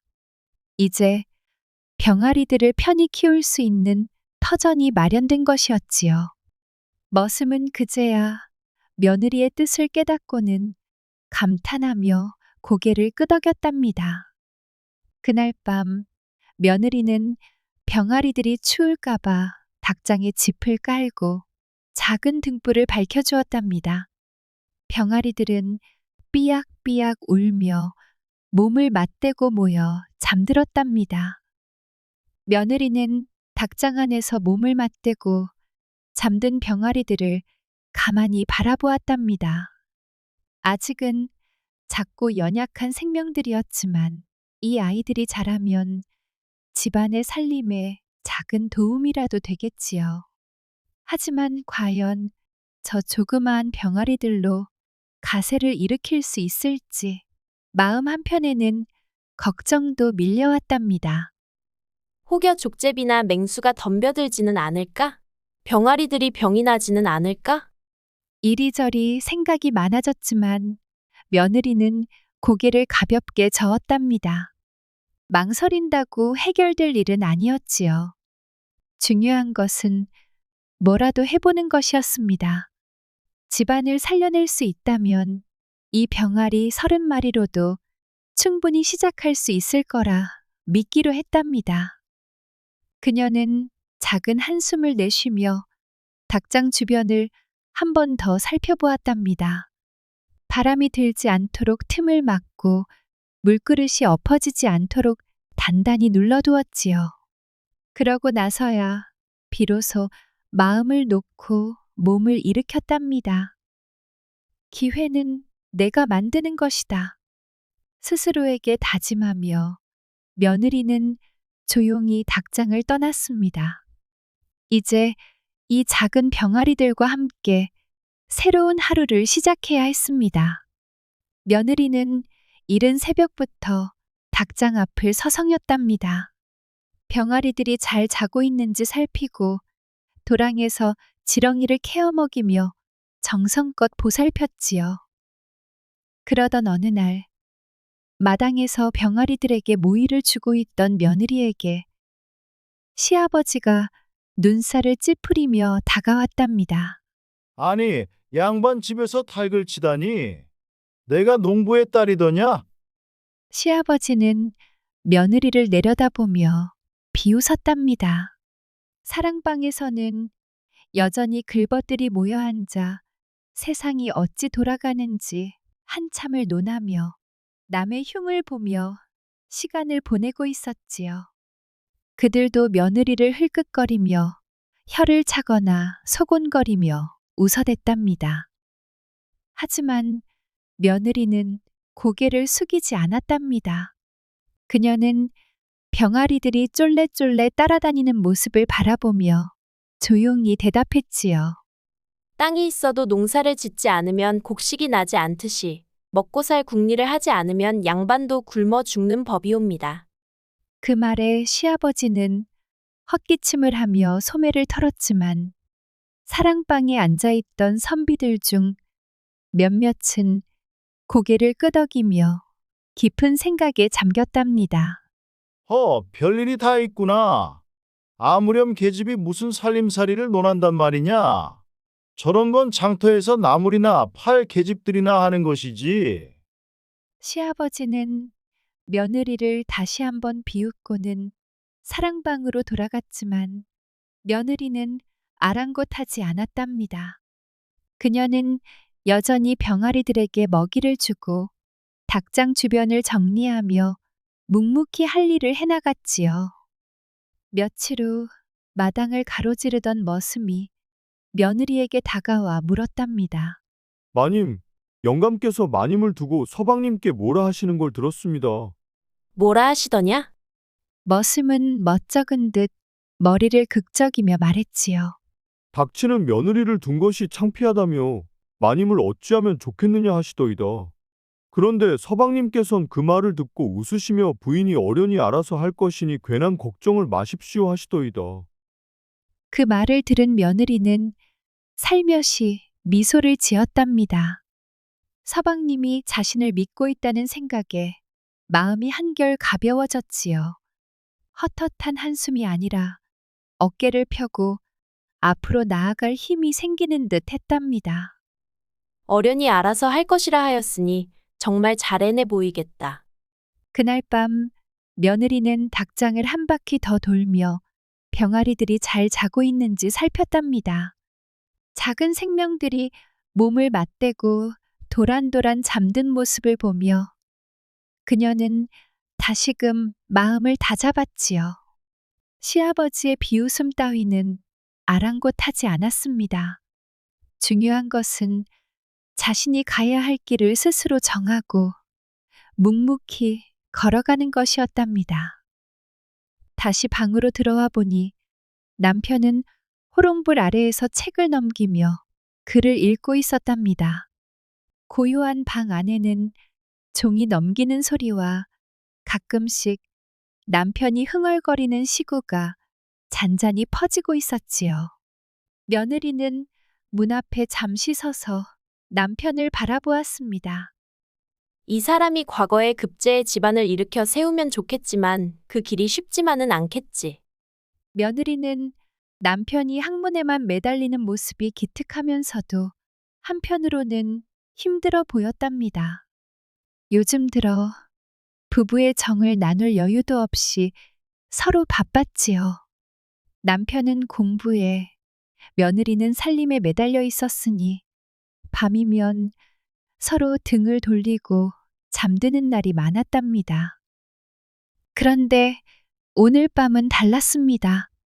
며느리는 조용히 남편 곁으로 다가가더니 그의 어깨를 부드럽게 주무르며 속삭였답니다.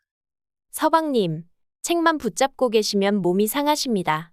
기운을 내셔야지요. 남편은 처음엔 며느리의 손길에 흠칫 놀랐지만 이내 부드러운 손길에 긴장이 풀리는 듯 했답니다. 그런데 며느리가 그의 손을 잡고 천천히 아래로 내려가더니 슬며시 그의 옷자락을 만졌지요. 아니, 갑자기 이게 무슨 일이요? 남편이 헛기침을 하며 묻자 며느리는 장난스러운 미소를 지으며 대답했답니다. 서방님도 우리 집안을 세우려 하시지만 오늘 밤은 제가 서방님의 길을 세워드릴까 합니다. 남편은 그 말을 듣고 눈을 동그랗게 떴다가 이내 피식 웃음을 터뜨렸답니다. 오랜만에 정을 맞대니 서방님 물건이 더 커진 것 같습니다. 며느리가 장난스러운 미소를 지으며 속삭이자 남편은 눈썹을 살짝 치켜 올리며 피식 웃었지요. 아니요, 부인이 요즘 힘을 쓴다고 하니 아래에도 근육이 붙었나 보. 그 말에 며느리는 킥킥 웃음을 터뜨리며 남편의 품에 몸을 기댔답니다. 오랜만에 부부가 서로를 마주보고 정을 나누는 밤이었지요. 방 안의 호롱불이 살랑살랑 흔들리며 따스한 기운을 퍼뜨렸답니다. 어느 날 가을, 서늘한 바람이 장독대를 스치고 지나갈 때쯤 마당으로 걸어오는 익숙한 발걸음 소리가 들렸답니다. 며느리가 고개를 들자 저 멀리 친정아버지가 당당한 걸음으로 들어오고 있었지요. 마당 한쪽에서는 며느리가 정성껏 키운 닭들이 무리지어 다니고 있었는데 이제는 병아리가 아니라 제법 튼튼한 중닭이 되어 깃털을 반질반질하게 빛내고 있었답니다. 멀찍이 서 그 모습을 바라보던 시아버지는 눈을 가늘게 뜨며 혼잣말을 하였지요. 저놈들이 살이 올랐구먼. 저거 한 마리쯤이면 국물이 뽀얗게 잘 우러날 텐데. 친정아버지는 마당을 두리번거리며 딸을 찾았고 며느리는 황급히 달려나가 절을 올렸답니다. 시아버지는 사랑방에서 느릿하게 걸어 나오며 한 손을 허리에 얹고 반색했지요. 사돈 어른 웬일이시오? 오랜만에 오셨으니 대접을 해야겠소. 며느라 닭 한 마리 잡아 상을 차려라. 시아버지는 겉으로는 사돈 대접을 위하는 듯 말했지만 속으로는 며느리가 정성껏 키운 닭이 점점 살이 오르고 통통해지는 것을 예전부터 눈여겨보고 있었답니다. 매일같이 닭장 옆을 지나가며 이제 한 마리쯤 잡아도 될 때가 되었지 라고 생각했지만 며느리가 워낙 애지중지 키우는 터라 선뜻 말을 꺼내지 못했지요. 그러던 차에 사돈이 방문하자 시아버지는 절호의 기회라고 생각했던 것이었답니다. 이 좋은 날에 닭 한 마리쯤 희생하는 것이 마땅하지 않겠느냐라며 스스로를 합리화하며 눈앞에 보이는 가장 살찐 닭을 떠올렸지요.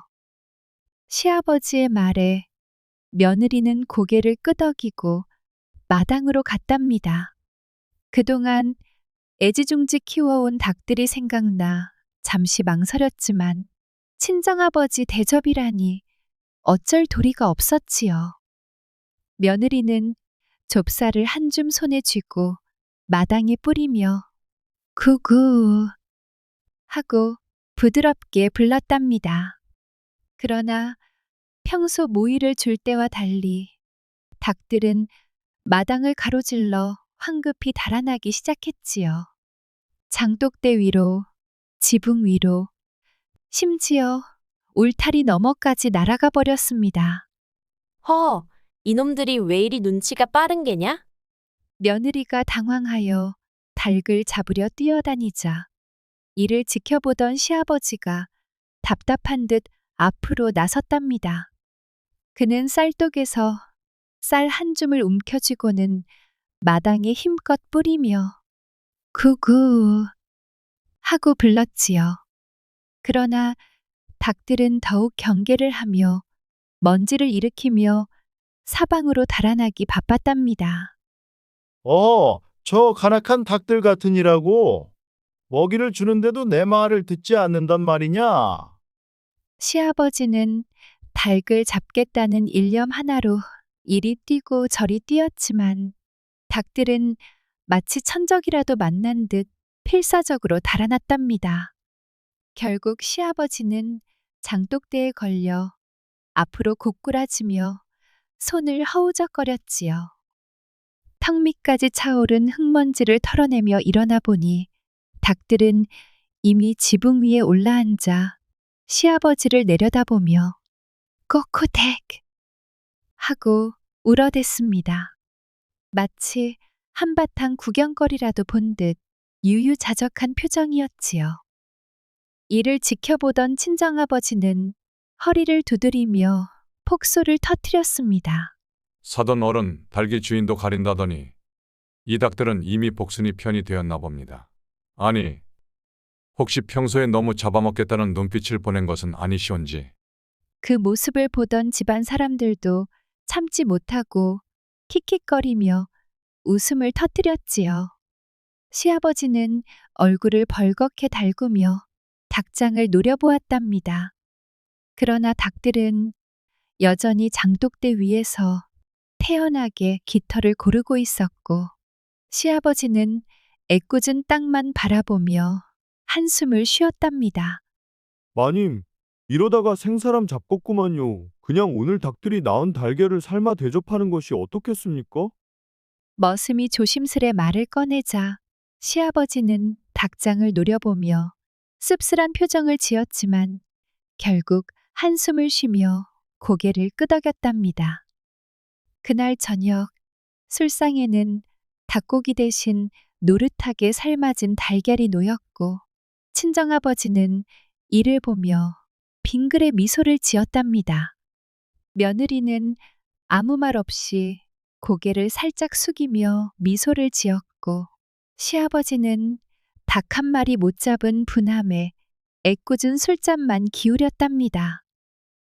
해가 뜰 무렵 며느리는 부엌에서 아궁이에 불을 지피다가 이상한 기척을 느꼈답니다. 창밖으로 새어나오는 낮고 끈적한 소리에 손길이 멈추었지요. 귀를 기울이니 안방에서 익숙한 목소리가 들려왔습니다. 아이 참 벌초 가야 하는 날에 뭘 그러시오. 남들은 산소 풀을 벨 때라지만 당신은 이 방에서 애먼정을 배려드는구려. 내일은 분명 허리가 아프다 하며 또 벌초를 미루겠지? 시아버지는 피식 웃으며 시어머니를 끌어안으며 능청스럽게 대답했답니다. 오늘 벌초를 하려면 기운을 충전해야지. 이러고 나면 풀을 벨 힘이 더 날 것이요. 기운은 무슨, 나중엔 풀은커녕 내 손만 잡고 힘 빠졌다 할 게 뻔하지. 방 안에서는 한참을 낄낄거리는 소리가 이어졌고 며느리는 부뚜막 앞에서 이를 어쩌나 하며 귀를 틀어막았답니다. 밖으로 뛰쳐나갈까 했지만 괜히 수상하게 보일까 싶어 그저 뜨거운 아궁이 불만 멍하니 바라보았지요. 그러나 그때였습니다. 마당 한쪽에서 이상한 소리가 들려왔지요. 꼬코댁, 꼬코댁. 마당에 나가보니 닭장 앞에서 수탈기 깃을 세우며 힘차게 암탉들을 뒤쫓고 있었답니다. 암탉들은 날개를 퍼덕이며 이리저리 도망치다가 결국 한 마리가 수탈객에 붙잡혀 몸을 낮추었지요. 순간 닭장의 분위기는 더욱 요란해졌고 암탉들은 삐약거리며 사방팔방으로 흩어졌습니다. 이 광경을 멀뚱히 바라보던 며느리는 순간 허탈한 웃음이 터졌습니다. 아이고, 사람이나 짐승이나 때만 되면 다 똑같구먼. 방 안에서는 여전히 시아버지와 시어머니의 익살스러운 웃음소리가 들렸고 마당에서는 닭들이 우르르 몰려다니며 정신없이 교합을 이어갔지요. 며느리는 부뚜막에 주저앉아 속으로 중얼거렸답니다. 이놈의 집안이 통째로 짝짓기 처리로구먼. 마당에 선 며느리는 한동안 닭들의 광경을 멍하니 바라보았답니다. 안방에서는 시아버지와 시어머니가, 마당에서는 닭들이 저마다 한창이었으니 이 집안의 분위기가 어찌 이리도 난리통인가 싶었지요. 그러다 며느리의 속이 부글부글 끓어올랐습니다. 순간 며느리는 앞으로 성큼성큼 걸어나가 닭장 앞에 멈춰섰습니다. 그리고 땅에 놓인 돌멩이를 발끝으로 툭 차며 씩씩거리며 소리쳤지요. 이놈들아, 너희도 벌초 가려고 이러는 것이냐? 그 말이 떨어지기 무섭게 닭들이 깜짝 놀라 일제히 날갯짓을 하며 사방으로 흩어졌습니다. 수탉은 깃털을 세우다가 흠칫하며 뒷걸음질 쳤고 암탉들은 모이를 쪼다 말고 우왕좌왕했지요. 마당 한쪽에서 졸고 있던 개마저도 화들짝 놀라 멍멍 지저댔습니다. 그때 안방에서 들려오던 웃음소리가 뚝 끊겼습니다. 그리고 잠시 후 문이 덜컥 열리더니 시아버지가 허둥지둥 걸어 나왔답니다. 머리카락은 헝클어졌고 옷매무새도 흐트러져 있었지요. 뒤이어 시어머니도 얼굴이 벌겋게 달아오른 채 따라 나왔습니다. 아니, 무슨 난리를 치는 게냐? 며느리는 팔짱을 끼고 시아버지를 노려보았지요. 아버님, 아침부터 무척 분주하시옵니다. 허나 벌초 가실 때는 지나치게 마음을 쏟지 않으셔야 할 터인데 이러다 기운 다 빼고 풀 한 포기 제대로 베지 못하실까 염려되옵니다. 그 말에 시어머니는 손부채로 얼굴을 가리며 기침을 하였고 시아버지는 얼굴이 벌겋게 달아올라 헛기침을 연거푸 했답니다. 머슴과 벌초 준비를 하던 신랑이 부인의 말을 듣고는 킥킥거리며 웃는 소리가 들렸지요. 순간 마당의 싸늘한 정적이 감돌았습니다. 시아버지는 헛기침을 하며 고개를 돌리고 시어머니는 부채를 힘껏 흔들어대며 마당을 서성였습니다. 닭들도 어찌된 일인지 갑자기 조용해져 모이만 조심스레 쪼고 있었지요. 그날 이후 시아버지는 며느리 앞에서는 괜히 헛기침만 하며 안방으로 슬금슬금 들어갔고 닭들은 며느리가 가까이 가면 경계하며 슬금슬금 도망치곤 했답니다. 며느리는 그 모습을 보고는 빙긋 웃으며 중얼거렸습니다. 이제야 조용해졌군. 한 해가 지나고 마당의 풍경은 완전히 달라졌답니다. 처음 30마리였던 병아리들은 어느새 100마리가 넘게 불어나 닭장이 꽉 찰 지경이었지요. 며느리는 닭장을 넓히고 닭들이 더 편히 지낼 수 있도록 정성껏 돌보았답니다. 그 덕에 달걀도 하루에도 바구니 가득 수확할 수 있었고 닭 몇 마리를 팔면 쌀이며 장이며 필요한 것들을 넉넉히 마련할 수 있었지요. 그날도 시아버지의 글벗들이 사랑방으로 모여들었답니다. 며느리는 조용히 부엌으로 가서 술상을 준비하기 시작했지요. 이전 같았으면 머리카락까지 잘라야 했던 상황이었으나 이제는 그럴 필요가 없었습니다. 큼직한 닭을 한 마리 잡아 푸짐한 국을 끓이고 달걀찜과 기름진 닭구이를 곁들였지요. 사랑방에서는 술잔을 부딪히는 소리가 들려왔고 글벗들은 음식 냄새에 감탄하며 시아버지를 치켜 세웠답니다. 며느리가 살림 솜씨가 좋다더니 과연 그렇군요. 이런 호사를 누리게 될 줄이야. 조시대감, 이 정도면 서당 훈장보다 나은 팔자가 아니오. 그 말에 시아버지는 헛기침을 하며 목을 가다듬었답니다. 처음에는 닭을 치는 며느리를 못마땅하게 여기던 그였지만 이제는 글벗들이 올 때마다 풍성한 술상이 차려지니 더 이상 불평할 이유가 없었지요. 게다가 며느리가 집안을 이끌어가는 모습을 보며 점점 인정하지 않을 수 없었답니다. 그날 밤 시아버지는 며느리를 조용히 불렀습니다. 며느라, 며느리는 깜짝 놀라며 고개를 들었지요. 그동안 시아버지가 직접 부르는 일은 드물었으니까요. 예, 아버님. 시아버지는 머뭇거리다가 기침을 한 번 하고는 말했답니다. 내가 그동안 내 수고를 몰라줬다. 덕분에 이 집안이 이렇게 넉넉해졌구나. 며느리는 놀라 눈을 동그랗게 떴지만 이내 빙긋 웃으며 공손히 대답했답니다. 집안을 위하는 것이 당연한 도리이옵니다. 그 말에 시아버지는 애써 무뚝뚝한 표정을 지으면서도 속으로는 흐뭇한 듯 고개를 끄덕였답니다. 그렇게 며느리는 단순한 살림하는 여인이 아니라 집안을 지켜내고 일으킨 사람으로 당당히 자리 잡았지요.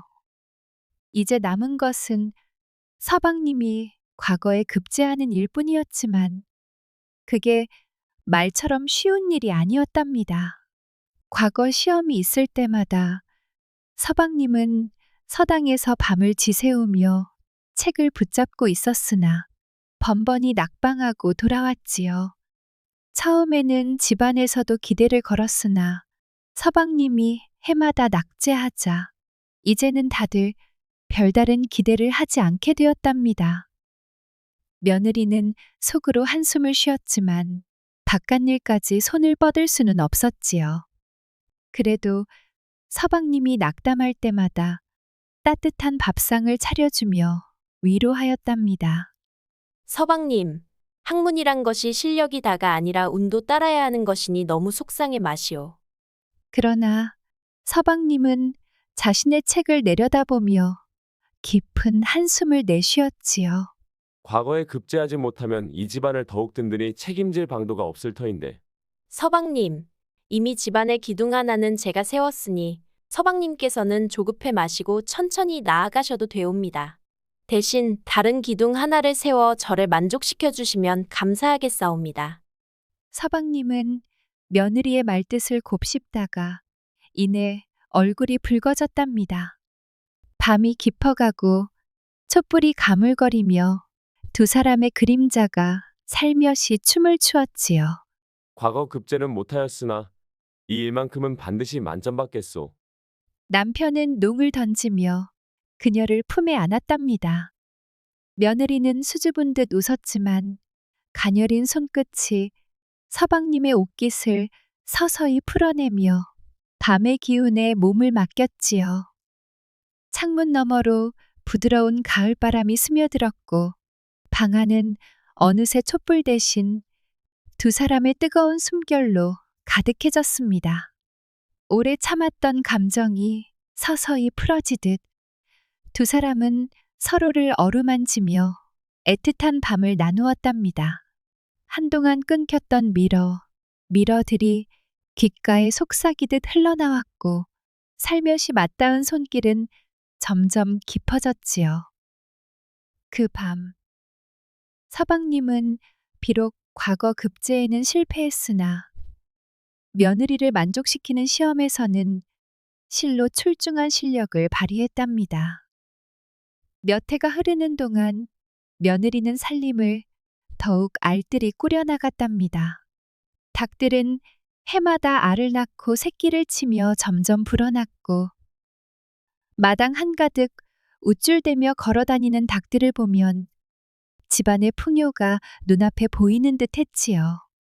이젠 마을에서도 며느리가 키운 닭과 달걀이 좋다는 소문이 나 장에 내다 팔기도 했답니다.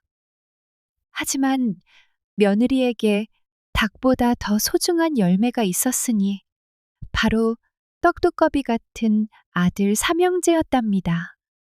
해마다 기쁜 소식이 전해지듯 첫째를 낳고 둘째를 낳고 마침내 셋째까지 낳으니 집안은 날로 흥성거렸습니다. 마을 어른들은 저 집은 닭도 알을 잘 낳고 며느리도 자식복이 많구나 라며 웃었지요. 그 사이 서방님은 여전히 과거를 준비하고 있었으나 번번이 낙방하였답니다. 처음엔 가족들도 기대를 걸었으나 해마다 성적이 좋지 않으니 이제는 다들 큰 기대 없이 바라볼 뿐이었지요. 하지만 며느리는 한결같이 남편을 믿으며 따뜻한 밥상을 차려주었답니다. 그러던 어느 해, 셋째 아들이 태어나던 해에 마침내 서방님이 과거에 급제하였다는 소식이 전해졌습니다. 온 집안이 떠들썩해졌고 마을에서도 축하 인사가 끊이지 않았지요. 시아버지는 손자를 안고는 감격하여 말했답니다. 며느라, 내가 이 집안을 살렸다.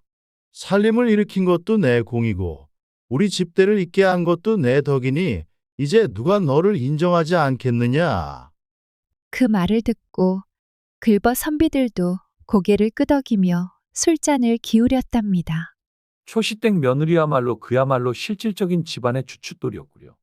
과거 급제는 아들이 했지만 실은 며느리가 과거보다 더 큰 일을 해냈다 하지 않겠소. 시아버지는 그 말을 듣고 묘한 표정을 지었지만 더 이상 반박할 수도 없었답니다. 그는 며느리를 흘끗 보더니 빙긋 웃으며 고개를 끄덕였지요. 그날 밤 며느리는 아이들을 재우고 조용히 남편 곁에 다가앉았습니다. 남편은 책을 덮고 며느리를 바라보며 피식 웃었답니다. 이제야 부끄럽지 않게 그대 곁에 설 수 있겠소.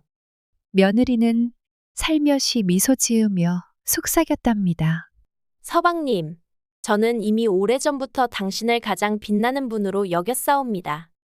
그 말에 남편은 깊이 감동하며 며느리를 품에 안았고 그날 밤 창문 너머로는 달빛이 고요히 흐르며 두 사람을 비추었답니다. 이제야 비로소 집안에 평안과 번영이 깃들었고 며느리는 진정한 안주인이 되어 웃음 속에 하루하루를 살아갔답니다. 즐거우셨다면 구독과 좋아요 댓글 부탁드립니다. 매운 야담, 더 매운 이야기로 다시 돌아오겠습니다. 지금까지 매운 야담이었습니다. 즐거운 하루 보내세요.